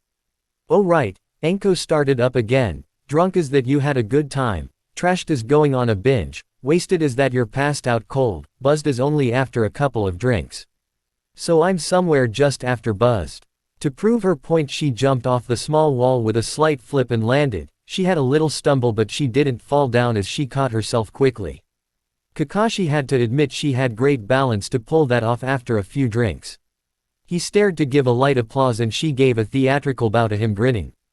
Although she didn't want to try that again, her head was starting to swim from the slip and the bow all of a sudden. This was one of the things that Kakashi had grown to like about Anko over the years. She knew how to have fun and cut loose. Kakashi remembered how he used to have been before Obito's death and had tried to change him into something that was totally different. He took time to appreciate things more and got more laid back, and he had to admit his life was a little less stressful now because of it. If he hadn't changed his ways he most likely would have had an ulcer by now. They continued on walking and talking and laughing all the way to his place. He hadn't intended to go this way, but Anko's home was on the way at any rate. Kakashi looked at his home and noticed all the lights out and figured Naruto was fast asleep by now. Anko had noticed it as well and she frowned a bit. She was enjoying herself and wanted things to go on. "Hey, I thought the man was supposed to escort his date to her place." Anko gave a mock pout. Kakashi chuckled as the scratched the back of his head. "Sorry about that. Well, it is getting late and you can crash here if you want." She had to admit that her feet were starting to hurt after the dancing and walking around, and her place just seemed too far away at the moment. She could crash here and get back to her place in the morning. It wasn't like she had anything important in the morning and she could take her time. "Sure thing." She smiled as he led the way to her place. They went up to the front door. And Kakashi tested it and found it locked. Most likely Naruto had locked up before bed like Kakashi had taught him. He pulled out his key and unlocked the door as he looked to Anko. "You know, tonight was fun," Kakashi told her. Anko smiled up at the tall man. "Yeah, it was. So, you want to do this again?" She could feel a blush on her cheeks and was glad for the dark. She also hated how she sounded like some shy teen girl asking her secret crush out, and she hated how it had sounded. Where was the always confident Anko? Kakashi smiled down at her. "You know, I'd like that." Well, I really enjoy my time with you." "Really?" Anko asked, happy to hear that and saw him nod his head. She smiled and she wanted to do something that she had been wanting to do for a very long time now. She gently reached up to his mask and pulled it down. She nearly sucked in a breath as she saw that handsome face again. God, he really was a perfect-looking man to her. Even the eye and scar only seemed to enhance it. Kakashi wasn't sure what she was doing but didn't fight it. He was too busy looking into her eyes from the light of the doorway to really care. She really did have nice eyes, they held such mischief and life to them, he had noticed. Enko looked up at the handsome face and she couldn't help it, as she put her arms around his neck, then pulled him down and kissed him. Kakashi was a bit surprised by the move, but the taste of her lips soon made him forget his surprise and kiss her back. At first it was gentle, but soon Enko pressed a bit harder into it and Kakashi was more than willing to help out. Soon the two of them were lost in the passion of it all. The mutual attraction they held for each other lately had been building all night long, also the primal need for companionship was also there. Both of them had been without that need. For Enko, she had never really opened up before, but with Kakashi she felt she could do it. With Kakashi he had been so focused on raising Naruto he hadn't the time to really find a real relationship. But Enko liked his son and Naruto liked her as well, which had been a major problem as anyone he chose had to get along with Naruto or else there was no point to it all. But there was also the fact that both of them felt comfortable with the other. Each of them had their own pains of their past that left ugly scars, and yet each of them felt the other wouldn't judge or care. Enko felt Kakashi run his tongue along her lips as she opened her mouth, and soon his tongue was propping her mouth. She moaned, feeling his hands on her hips, and maybe it was a bit of the alcohol in her system, or the fact that Kakashi was a very good kisser, but she didn't want to stop. She ran her hands down from his neck to the front of his shirt. Eventually they had to break for air, both of them taking deep breaths, but also both of them wanting more. Neither of them could remember the last time they had ever had a kiss like that. It had been so intense and passionate. "So, are you going to invite me in?" Enko asked him, a little worried she might be a bit too forward. Kakashi wasn't sure to end it there or continue on, and he knew where it would go if they continued. There would be no going back at this point, but he wanted her. He was surprised by how much he wanted her. It had been so very long since he had ever felt anything close to this, and he was still human after all. He opened the door and gently pulled her in without a word. Enko smiled as she kicked the door shut behind her as she nearly jumped onto Kakashi, locking her lips with his again. Kakashi wasn't sure how, but eventually they made it to his bedroom without much noise. The last thing he needed was to wake Naruto up and for him to see this. Enko felt exhilarated and even a bit anxious. She didn't expect the date to end this way, but she would be lying if she said she never thought about this lately. "Enko," Kakashi said between kisses, "are you sure about this?" Enko knew that he was giving her a way out, but she didn't want to take it. They were both adults and she knew if they did this things would change between them. But this date had shown her that she wanted things to change. She really did like him, and why put off something that would happen eventually? Life was short enough when you were a ninja, and who knew what the future would bring. "Yes," she said in a husky tone as she nibbled on his earlobe, making him shudder. "No regrets?" she then asked him. Kakashi knew what she meant, that they both would have no regrets the next morning. No regrets. With that, both of them started to strip the other of their clothing. Hands and lips explored each other's bodies. Enko gave a pleasured laugh of a woman that promised a night of pleasure as both adults went to his bed to explore a new opening in their relationship together. Chapter 44, Morning After. The first thing that Kakashi noticed was that he wasn't alone in his bed.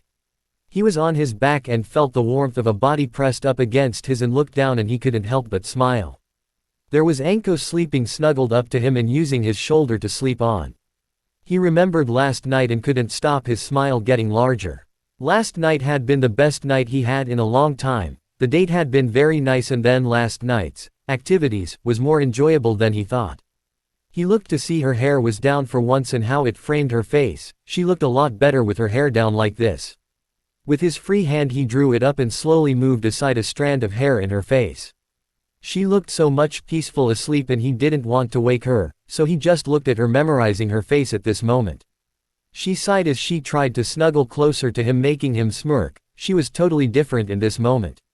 She seemed too soft and open like this. There were no masks put in place. He felt like he could see the real her, and he liked what he saw. Eventually he realized they would need to get up. In fact, he really needed to pee at this moment and gently shook her shoulder. "Enko, time to wake up," he said. 5 more minutes," she muttered. "Come on, we need to get up. We can't spend all day in bed," he told her. Why not? He had to think of an answer, as besides his bathroom need, he would rather spend the day in bed like this. Naruto will be up soon and when he sees us, I'd rather not come looking for me to find us like this. Although the mental scaring of this image would be pretty funny in Anko's opinion, she knew that he had a point. She slowly pushed herself up and stretched out yawning. She noticed Kakashi staring at her and she smirked at him going into a more sensual pose. Like what you see. Kakashi really could see this being a scene from one of his favorite books. Hell, Anko could be a star in a movie about them. Although on second thought, he liked the idea of having her in her naked glory all to his own. Well, can't say I can see anything to complain about. You got that right. Anko smiled at him and then she got a more serious face on. Say, about last night. It wasn't a one-time thing, was it? Kakashi blinked in confusion. Did this mean that she was changing her mind about this? He thought that they wouldn't have any regrets about last night, but then again there was a bit of drinking but nothing too bad. He was surprised at himself how the thought of her wanting nothing more than just maybe friendship made him feel. The truth was he was actually looking forward to this. He couldn't remember ever feeling like that with another woman before. Anko was a little nervous when Kakashi didn't say anything. She wasn't looking at him and felt the bed shift. Then she felt those strong arms wrap around her body and his head nestled into her shoulder. It felt nice being held like this. In fact, she never remembered anyone actually just holding her. To tell you the truth, I don't want it to be just a one-time thing, he told her. Well, I want to try things out with you, that is if you want to. Anko gave herself a small smile as she twisted around and planted a soft kiss on his lips for her answer.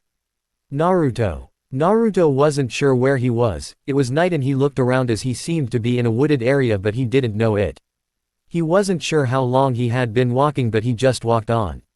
Then he heard the water and went towards it hoping to find something. By the time the forest opened up, he saw a large lake.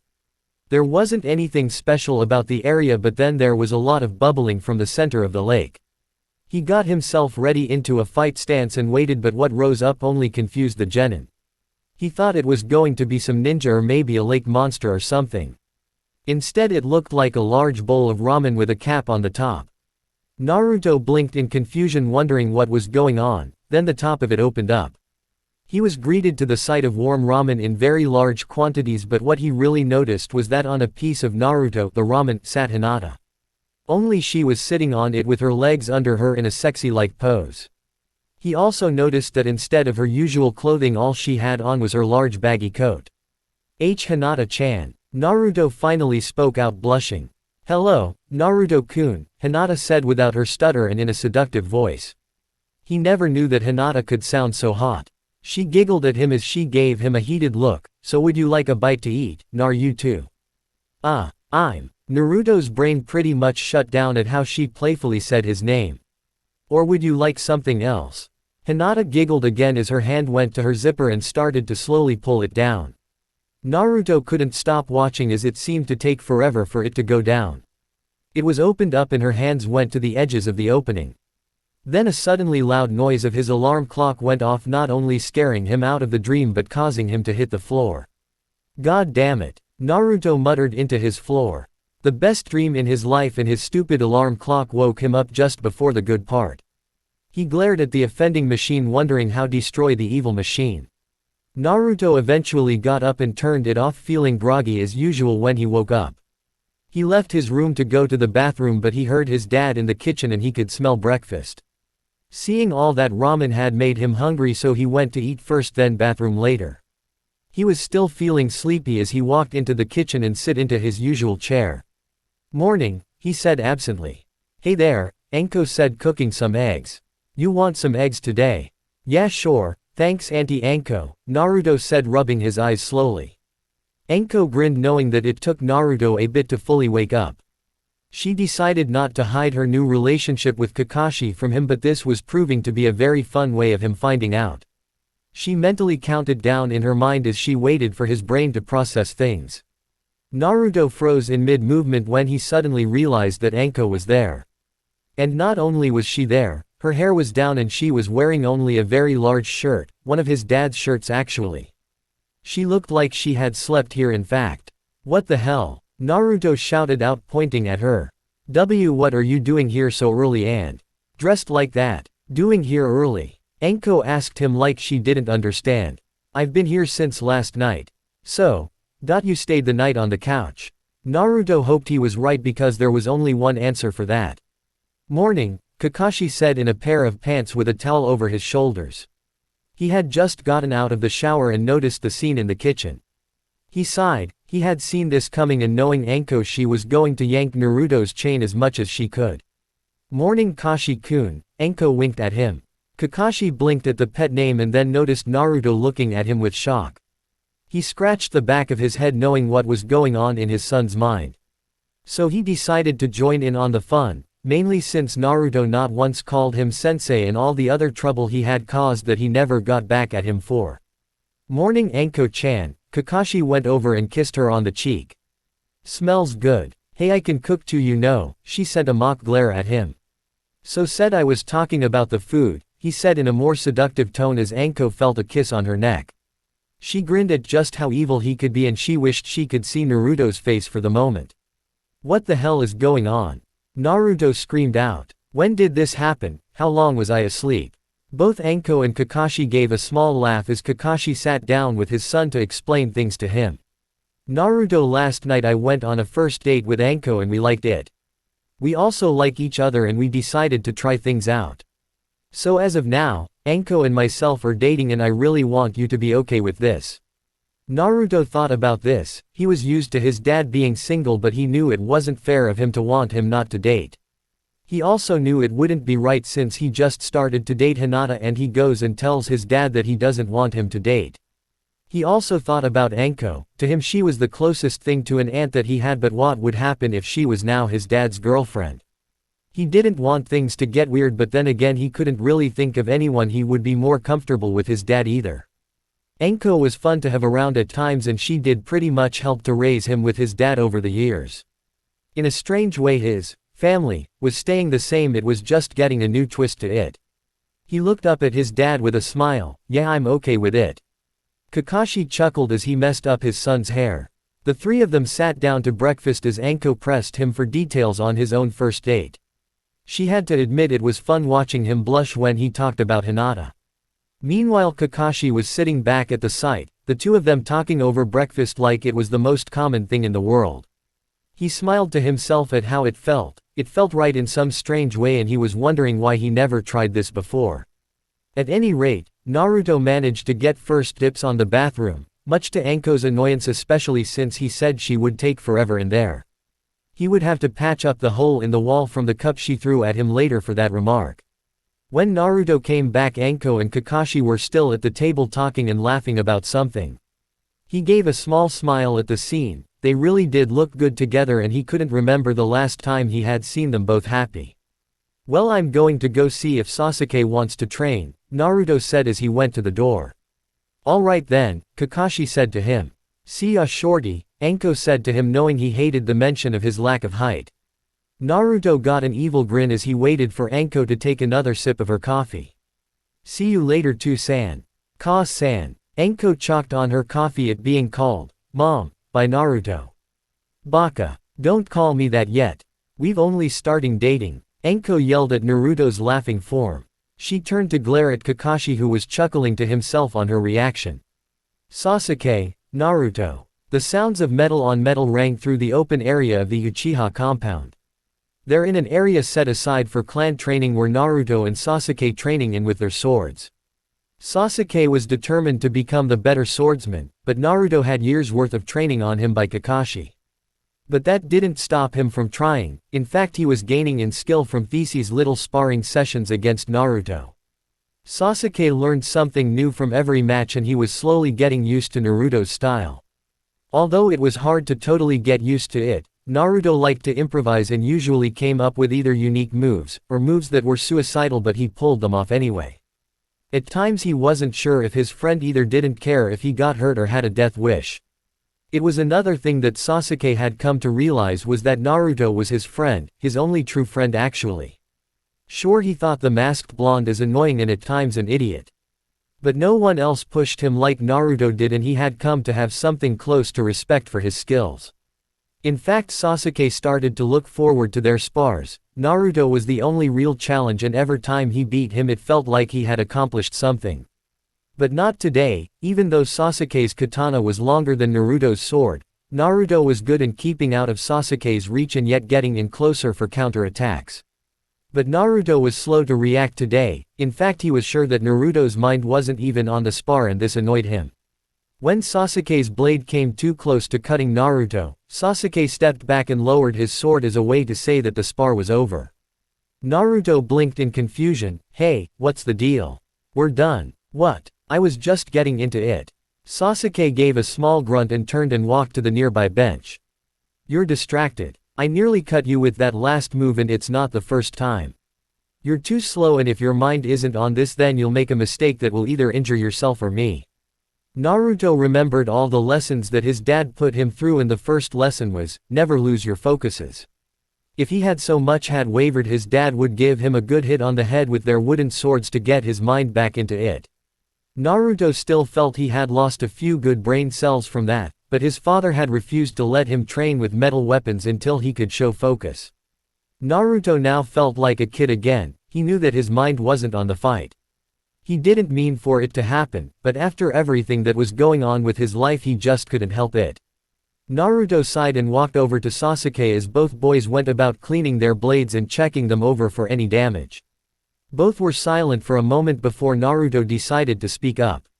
Sorry, he simply said, and Sasuke just nodded. A lot's been on my mind today. Sasuke gave a small grunt of a laugh. That's new. What is it? Is Konoha suffering from a ramen shortage? Don't ever joke about that. Naruto said, horrified. That had actually happened once when he had been 10. A merchant group headed to the village had been attacked and many goods had been lost. Naruto had gone without ramen for a week before the replacements could arrive. That had been the most horrible and longest week of his life, and he never wanted to go through that again. It's just that, well, Naruto said, blushing under his mask. I went out on a date with Hinata-chan yesterday. So you finally did it, Sasuke said, and then seemed to be thinking on something. Damn it, you couldn't have waited another week. What do you mean by that? Sasuke sighed. I had a bet placed for next week as you would finally get together. What the hell? Did everyone know about her liking me but me? Naruto shouted at him. And how come you betted? I thought you wouldn't be into it. Sasuke shrugged. I figured being on your team would give me a good idea of when it would happen. As for the first question, I think there are people in Suna who know about you and Hinata. Naruto's head fell at that. Did everyone really had known that Hinata had liked him? Plus, why didn't anyone tell him that? He already felt like an idiot as he had been looking back at his life, and the signs had all been there. Naruto had just thought that was how Hinata was, some best friend he was. Well, at any rate, it's about time, Sasuke said, looking at his sword. That girl has been crushing on you since I saw you two together at the academy. Naruto winced again at yet another reminder of his blindness. Yeah, I think I should make it up to her. I mean, I want to show her a really good time. Hey, do you have any advice for dating a girl? Sasuke gave him a level look. Why would I know anything about dating? Naruto blinked in confusion. But when we first met, Fuzzy Brows, Neji and Tenten, Sakura-chan said that you two were dating.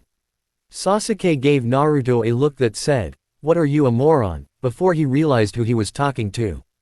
The Uchiha sighed. He just couldn't understand how Naruto was smart in some things and yet totally clueless with others.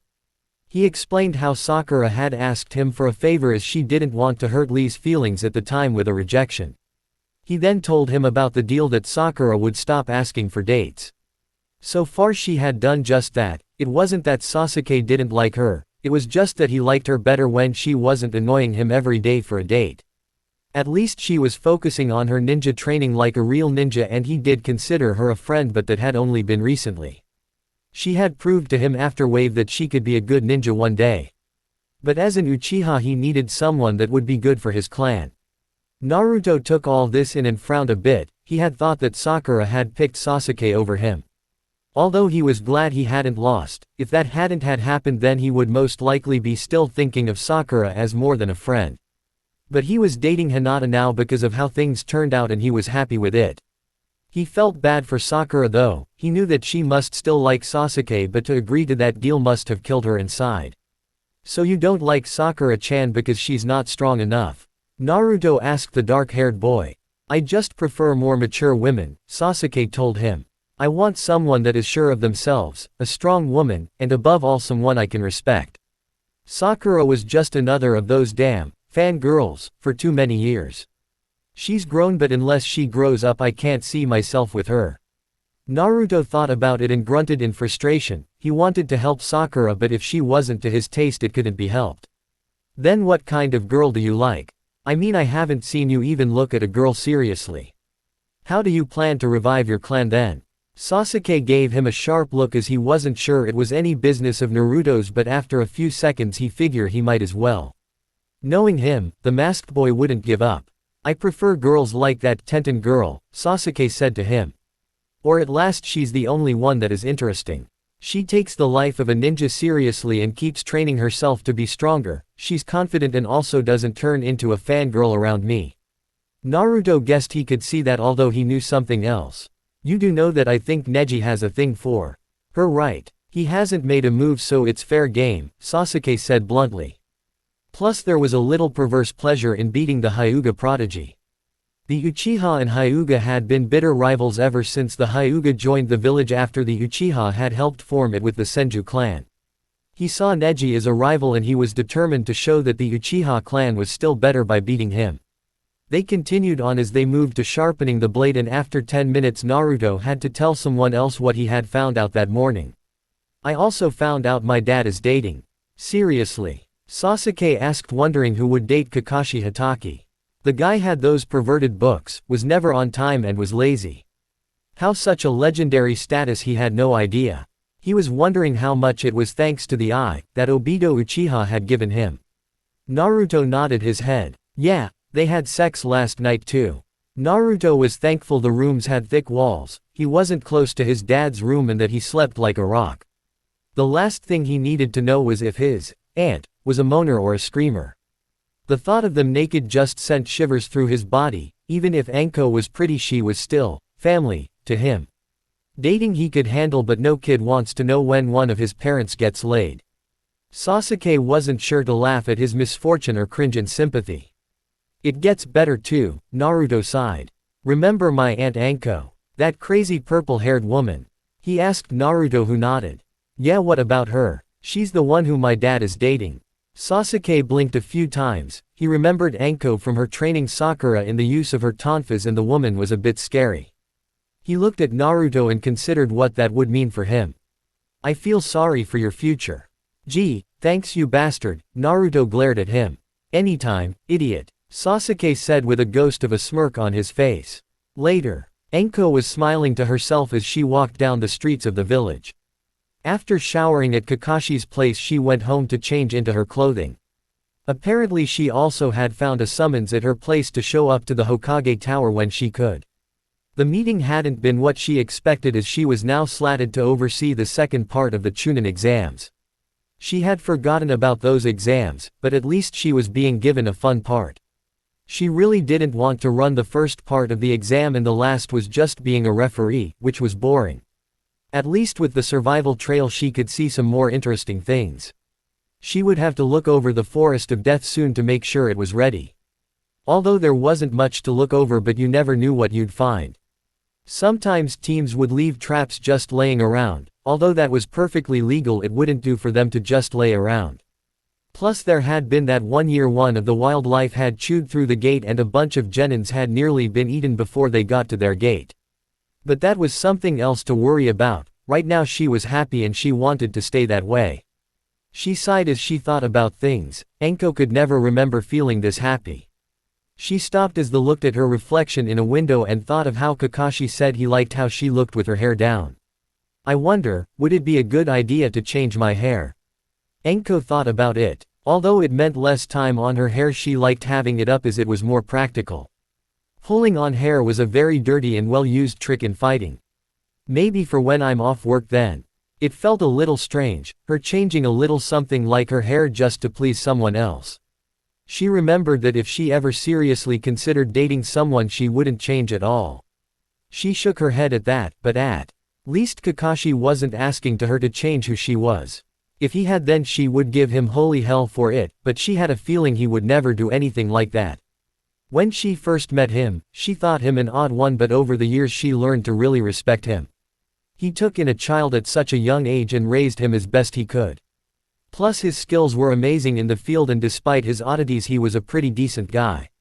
He's also gorgeous under that mask, Enko smirked to herself. Oh yes, she had seen up close and personal the mysterious Kakashi face, and it was all hers now. Enko, there you are. Enko turned surprised to see Kurenai walking towards her. Then she remembered that she was to tell Kurenai everything on her date last night. It was too late to fake not hearing her and sneaking off, plus she had been stupid enough to make eye contact. It wasn't that she was embarrassed, she just wasn't into the girly stuff like Kurenai was. Oh hey there, Enko said as her best friend got close enough. What's up? Nothing much, Kurenai said, giving Enko a bit of hope she wasn't going to ask. So how was last night? Damn, stupid hope, Enko thought darkly. Oh it was good, you know the usual stuff, Enko said to her.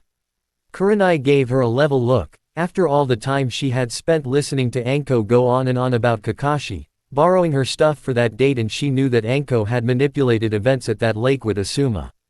Enko was not getting off with just a simple explanation. This resulted in Kurenai literally dragging her away to Enko's favorite dango shop. If there was anything that would loosen her tongue, Kurenai knew it was Enko's sweet tooth with a bribe of free dango and her own persuasive means. If Enko knew that Kurenai could be such a manipulative woman, she would have asked her to join the interrogation and torture department. So after about 10 minutes of prying it out of her, Enko finally gave in. It wasn't that she was embarrassed, she was just kind of a private person at times. She was comfortable with this and she didn't want it to turn into a big deal. So Enko told Kurenai about the date. Well, it seems like you have a good time, Kurenai said, sipping some tea she had ordered. I'm amazed he kept the mask on even during dinner. Tell me about it, I'm not sure what I spent more time on. Trying to catch him eating or talking, Enko smiled. She knew that it was just a little game of Kakashi's to make people try and catch him without the mask. He had been wearing it for so long she knew that only a handful of people must know what he looked like. It was also fun giving Naruto a little scare in the morning, Enko chuckled. In the morning? Kurenai asked. Enko had ended her story just before they got back to his place, so she had no way of knowing what Enko was talking about. This gave the purple-haired ninja a grin on the inside as a way of having her own little fun. Yeah, he walked in on me with just my panties and a shirt, Enko said with a shrug like it was nothing out of the ordinary. Why did he walk in on you like that? Kurenai asked, shocked. Well, I did spend the night, Enko rolled her eyes like it had been a dumb question. Kurenai's eyes widened at that, she had no idea that things had gone that far. You mean that you and Kakashi? Horizontal tango. The beast with two backs. Getting hot and heavy. Rolling in the hay. Enko. Kurenai said, blushing a bit. Oh come on, you have to lighten up, it's just sex. You are an adult, right? Enko asked the older woman. She never understood how Kurenai could be so prude when it came to sex at times. Her friend needed to loosen up at some point, especially if Kurenai ever expected to get anywhere with Asuma with an attitude like that. At this rate it would take years for them to get together if neither of them started to grow a spine and just ask the other out. It's just I'm not comfortable with thinking of Kakashi like that, Kurenai said to Enko. Kakashi was a friend and she really wasn't that interested in the sex lives of her friends. Oh really? Enko grinned, leaning forward. You'd be amazed at what's under all that ninja gear. If you think he had a good body in a swimsuit, you should see what he's got under it. Kurenai blushed even more at the lewd insinuation. Enko. You know, I wonder if Asuma can measure up. I mean, damn, last night was amazing. But I doubt anyone is as good as Kakashi-kun, Enko sighed happily while noticing the growing look on Kurenai's face. It was subtle, but knowing her so well she could see the other woman fighting to keep her emotions off her face. Enko had just basically insulted Asuma and now Kurenai was wrestling with defending him or not. Enko decided to push it just a bit more. But then again, I've seen Asuma's body and there isn't anything special that I can see. Now Kurenai was getting angry. I'll have you know that I think he has a great body, Kurenai said with her anger tightly controlled. Whose body is great? Kurenai froze as she paled at that voice. She slowly turned to see none other than Asuma right behind her, looking at her curiously. A snicker from Enko and Kurenai turned angrily over to her friend. Enko had seen Asuma walking close by and thought this was the perfect opportunity to have some really good fun. Kurenai's face when she heard Asuma's voice was priceless. Oh, how she wished she had a camera at that point.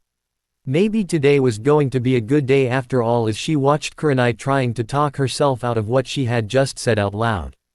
Enko sat back eating on her dango watching a blushing Kurenai and a confused Asuma. Ah, dinner and a show, Enko chuckled to herself. Too bad Kakashi isn't here, he would love this just as much. Chapter 45, The Chunin Exams. Hinata woke up that day, happy as usual. Lately, ever since she and Naruto started to date a few days ago, things had been better for her. Why wouldn't it after all? She had been dreaming of dating Naruto since she started to have these strong feelings for him. She loved hanging out with him normally when they had been friends, but now that they were a couple it was only better. She blushed at how he would hold her hand as they walked, or they would link their arms as well. Then of course there were the kisses, this made her blush even more. They usually kissed in private, so he could pull down his mask and she was still a little embarrassed as well in public. At least she could still kiss him on the cheek in public, at any rate things were going well for her. Her pet rabbit was doing much better as well, he looked much healthier now and so she managed to take him outside. This was where she was now watching as Haku-kun was nibbling on some grass. She heard some steps coming towards her and turned to see her father coming. She was a little worried since she had no idea what he might want. "I see you're taking good care of your pet," he said to her looking at the rabbit. Hinata nodded her head, "Why yes. He needed some food and care and he's doing much better." Hiyashi nodded his head, "It's good that you have shown the ability to take responsibility." There was a moment of silence and mainly it was because Hiyashi was meaning to talk to his oldest daughter about something. Lately he had heard the rumors concerning his daughter, and he wanted to make sure how much was true. Although he wasn't looking forward to this, he knew it would happen sooner or later. He just wished his late wife was still alive, this was more of a mother-daughter talk but it needed to be done. "Hinata, I've heard a few things lately. Mainly from others in the compound saying that they've seen you with the Naruto." He began and noticed her nervous look. "Normally this isn't a major deal as you two have been friends since childhood. But I believe that the things that had been witnessed were more than just forms of friendship." Hinata knew that her father would find out sooner or later. If there were something to get around quickly in this village it would be scandal, rumor or gossip. Plus she and Naruto hadn't been very secretive. "Hinata," Hiyashi said to her since she had gone quiet. "Why yes, well it's just that, Naruto-kun and me are dating." Hiyashi sighed knowing that his worst fear had come about. His eldest daughter had finally started to date. He had hoped that he would have a bit more time before that happened. He also knew the issues that the clan elders would raise. It was hard just for those in the branch family to seek someone outside of the clan, because in the end all children would have the seal placed on them to ensure their bloodline would stay in the clan. Another issue was that the main branch family usually had some type of arrangement with another member of the main branch. It was a painstaking process because you had to ensure that first, the two weren't too closely related for obvious reasons. Another was that Hinata was the heir of the clan so her suitor would have to be someone important. For a main branch member to date outside the clan as far as he knew, was unheard of. But he and his wife had seen this coming. Hinata had been taken with Naruto for years even before her feelings had obviously grew with time. "Hinata, I must ask you this. How serious are your feelings for the Hitaki boy?" Hinata was caught off guard by this question at first. I care about him, a lot father." Hiyashi knew it was more than that, his daughter had been infatuated with the boy for a while after all. But there were a few concerns that he had to deal with before the clan elders heard of this. "Daughter, you know how our clan has certain laws and rules. Well, how serious are you about dating this boy because it won't be easy? The elders will most likely not take this well, so are you willing to fight for what you care about?" Hinata hadn't thought about the elders, sure her father was head of the clan but the elders were also in place as a buffer. They were there to ensure that no one leader had too much power, but the drawback was that they had over time, become too set in their ways. They also held some power with certain members of the clan so it was a delicate power balance. She was actually a bit afraid of elders, she had only seen them a few times when she was younger. But the few times she had met them left their mark on her. Then she thought about Naruto, He was the best thing that had happened in her life, or at least one of them. She thought about how their relationship was now and she didn't want to lose it. Life without Naruto by her side seemed empty somehow. She looked up at her father and he was a bit surprised by the look in her eyes. They still held that kindness that reminded him of his wife, but there was something else growing in them. He stopped himself from smirking at the inner strength that seemed to be growing in her. "Yes, I will fight for Naruto-kun," she told him without even a hint of a stutter. "Very well then, but you should prepare for a fight with the elders about this, Hinata," he told her. "Also, when there is time, I would like for you to bring Naruto over for dinner one night. I would also like to talk to him, in a more official dinner, that is." Hinata's sudden courage ran out at that moment. She wasn't sure how Naruto would react to that. Sure, he had been over before, but this sounded more official than the times he came over when they were younger. "A formal dinner?" Hinata asked, and he nodded his head. Hinata nodded her head in understanding. She would have to tell Naruto this the first time she got to see him. "Now that is out of the way, I also came here to tell you that your sensei is here to see you. Apparently she had something to ask you and your team," Hiyashi said as he turned to leave. He saw the red eyes Jonin and nodded to her as she went to Hinata.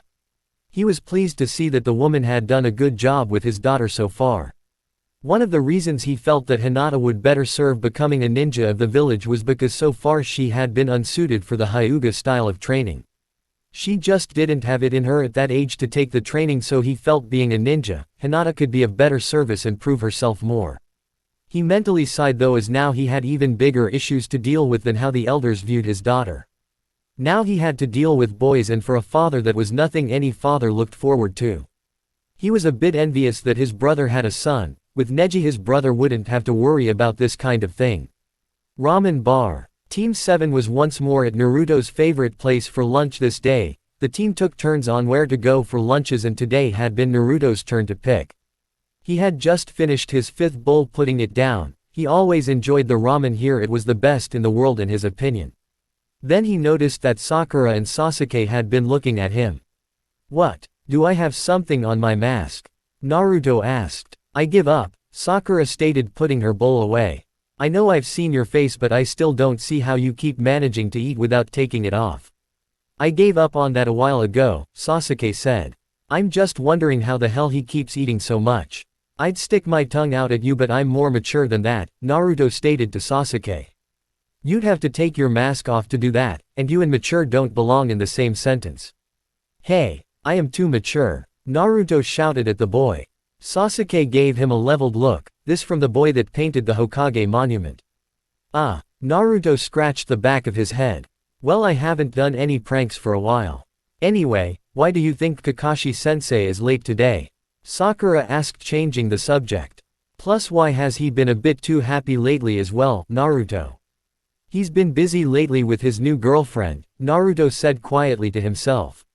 It wasn't that he didn't mind, although the fact that he caught them making out on the couch when he walked in. He really didn't want to see his father getting busy, and although Anko was the girlfriend, it was hard seeing her in a sexual way. Well, mostly hard, given how she dressed, but he tried not to think about it. This was the woman that had babysat him, took him to the park when his dad was too busy, was there for his birthdays. She was family to him, and although it made them happy, it was still a little weird at times for him.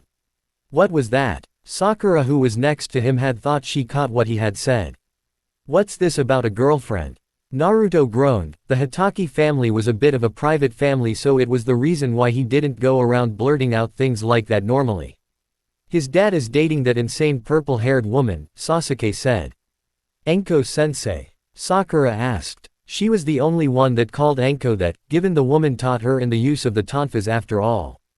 Plus she had seen that the woman was a special jonin for a reason. She was odd, but Sakura lately had started to admire the woman a bit. There were few female ninja that a girl could look up to, and to Sakura, Anko was one of them. "Sasuke, I told you that in confidence." Naruto yelled at his friend. He just sat there and shrugged, not like people wouldn't have found out sooner or later, you know. Naruto hated it when Sasuke made a valid point. He wanted to argue it, but sooner or later people would notice. "So I guess that means both you and your dad are off the market then, isn't it, Naruto?" Iyame giggled as she gave him his next bowl. She had seen Naruto and Hinata in here yesterday and it was easy to see that the two friends were even more than friends. When her father had asked Naruto about it, the boy had proudly said he was glad to be dating Hinata. What does she mean by that? Sakura asked Naruto with narrowed eyes. Oops, Naruto had forgotten to mention it to Sakura that he was dating Hinata. He had just been enjoying himself so much lately that it honestly slipped his mind. Oops, the pink-haired girls mimicked dangerously. I was going to tell you, honest. Naruto said holding up his hands in defense. What were you going to tell me? Sakura asked him. He's dating Hinata finally, Sasuke said getting annoyed with all of this. Naruto should have just told her and ended it there. What? When did this start? She demanded from Naruto. A few days, the boy said nervously. Sakura glared at him, sure she had given up the chase, but as a friend she still felt like she should have known. Naruto attempted to apologize but she just crossed her arms and ignored him. She would make him work for her forgiveness. Although she was silently happy for Naruto and Hinata, but still he should have at least told her. At least she had some juicy gossip for Ino to share the next she saw her. Come on Sakura-chan, how many times will I have to say sorry? Naruto whined. Do I want to know what you did now? Kakashi asked as he came into the ramen shop. He heard the last of that and from the look of Sakura, Naruto was in trouble for doing something. He forgot to mention that he was dating Hinata. Sasuke replayed and ignored the dirty look from Naruto. Well, that explains it, Kakashi said as though that was it. Are you really dating Enko-sensei? Sakura asked their Jonin-sensei. Yep, Kakashi said, not saying anything else. He could see the young girl wanted more than that, but that was all she was getting. What he and Enko did, well, that was just between the two of them. Although it had been only a few days, things were working out nice. He had never really been in a real relationship before. Then again, neither had Enko, it was new territory for the both of them really. So they were slowly making their way through it all, learning as they went. Well, the physical side of things weren't so bad, at least, that they had discovered that the other could be very passionate. Hell, she brought out a fire in him at times he never knew he had. There was just something about the taste of her lips, it was a mixture of sweet and a hint of iron. Then of course her smooth skin and the way she smelled too. Kakashi-sensei. Kakashi was pulled from his thoughts at Sakura yelling his name. Dad, you've been sitting there for a few minutes now, mind telling us why you asked us to meet up today? Naruto asked. Yes, I nearly forgot. He smiled at them as he pulled out several sheets of paper. These are the forms you all need to fill out for the Chunin exams. You're letting us go into the Chunin exams? Naruto exclaimed as he snatched up his forms eagerly. His father had taught him how you advance in rank in the ninja world, and the Chunin exams were the first major step. Kakashi nodded. I think you've all proven that you're all capable. But know this, all of you have to agree to this because it is a team effort. If one of you have any doubts at all, then you speak up now. Done, Naruto said, slamming his completed form onto the table. Kakashi blinked a few times and then sighed. He should have known Naruto would just jump right in. So he picked it up and put it away and looked at the others. Sakura seemed a little nervous, but she seemed to be filling her form out. Sasuke didn't hesitate at all as he filled his out. When they were all done, he gathered up the forms, a little bit proud that they all seemed to stick together. They would need that for the up and coming trails. Well then, it will be in a few days, so rest up. You'll all need it, and a piece of advice, look out for each other. Teamwork is what will get you all through this, and never forget that. Sure thing, Dad, Naruto grinned up at him.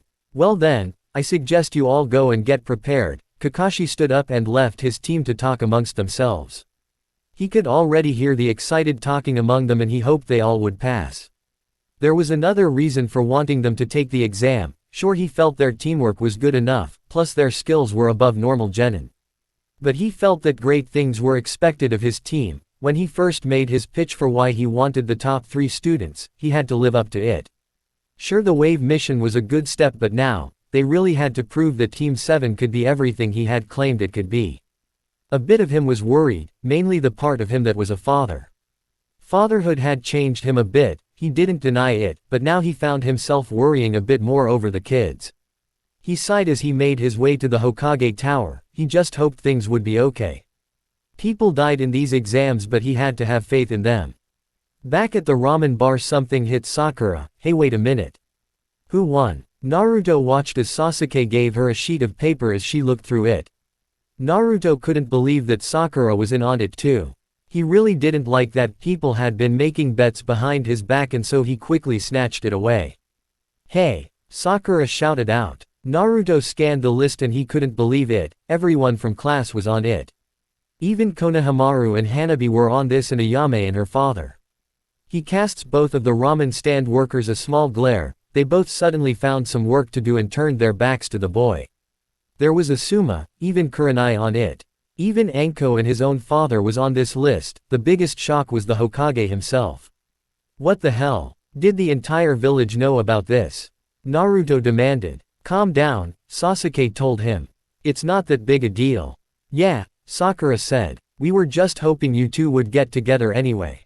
So, who won? Naruto looked at the dates. Shikamaru apparently. Hey wait. Sakura-chan, you had a date a few years from now. So did Ino and Anko. What the hell? Well, with how you were totally oblivious and her too shy. Sakura trailed off. She also had made the bet back when she thought she might want to try a date with him as well. Now she and Sasuke had to listen to Naruto rant on about how he thought his friends had no faith in him. It would be a very long lunch hour. Later. It was later in the day and the team had gone their separate ways. Sasuke said he needed to get some new equipment for the exams, and Sakura went to find Ino. Already Naruto could hear Ino yelling at him for keeping such big news secret. He sighed to himself. It wasn't like he wanted to keep it secret, he had honestly just forgot to tell them. At any rate, he was already on his way to meet up with Hinata, hence the smile on his face. Despite what happened at lunch, he was now in a much better mood. After all, he was on his way to see his girlfriend. He couldn't help but notice how cute she was recently. He loved the way she blushed as it made her even cuter, plus her skin was always so soft.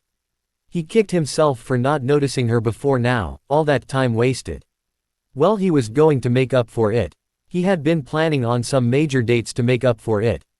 He had been looking for any festivals in nearby villages that he could take her to, plus a real fancy restaurant. There was that small movie theater, but the new Princess Gale movie wouldn't be here for a few months. He really wanted to take her to that movie, as he loved those movies and he knew Hinata liked them too. At any rate, he was hoping she didn't have any training today, or would be on missions. But when he got to the tree in the park they always used to play under when they were younger, he stopped to just look at her. She really was cute and the kindest person he could remember. Just looking at her you could see it, almost like she radiated purity. After a moment he walked over to her and when she saw him, he could see her smile.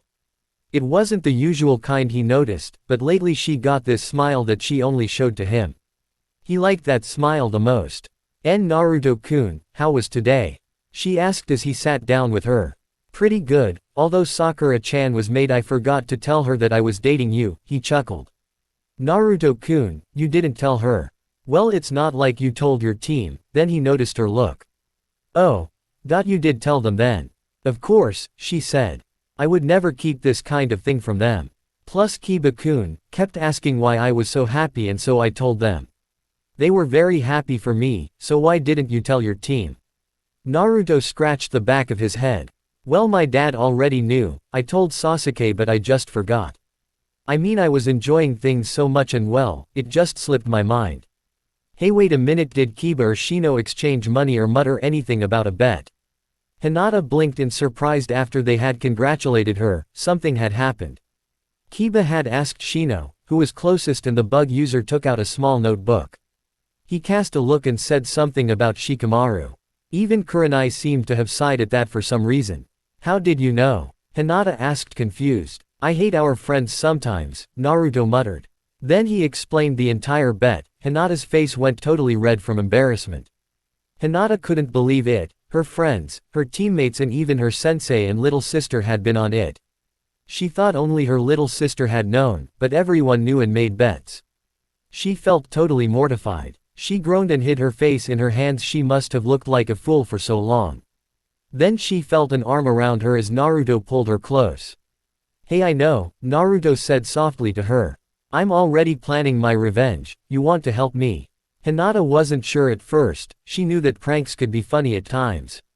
But she never had the nerve to try and pull any. Oh come on, think of it as a couple's night out. Naruto grinned at her. Hinata twiddled with her fingers at first, spending more time with Naruto would be fun. Plus she didn't like how all those people had bet on her and Naruto like that. So she eventually nodded her head. Naruto smiled knowing she wouldn't let him down. Naruto-kun. Hinata remembered something else she had to tell him. There is something that we'll have to do, but it will have to wait for a month or so. Oh. Hinata nodded, my team just entered the Chunin exams so. Wait, Team 8 joined up too. That's great. Naruto shouted. My team will be there also, this is going to be great. Naruto-kun, she said trying to get his attention. Ops, sorry. You were saying. My father found out we were dating today, she looked down at her hands. She didn't see Naruto pale. Suddenly. Although he was good friends with the Hyuga clan, the little run-in with Neji had him nervous enough as it was. Now he had to deal with her father as well. He liked her dad, don't get him wrong, but the guy could be a little intimidating at times. He knew that her father would find out eventually, just not so soon. The sudden image of dodging the gentle fist style from her father came into his mind. My father wants you to come to a formal dinner when we get the time, Hinata said and then heard a thump. She quickly turned to see a slumped over Naruto, Naruto-kun. She shook him, trying to get him up but he was out like a light. It would take her a couple of minutes to wake up and when he did, his good mood was suddenly changed to a sense of impending doom for the near future.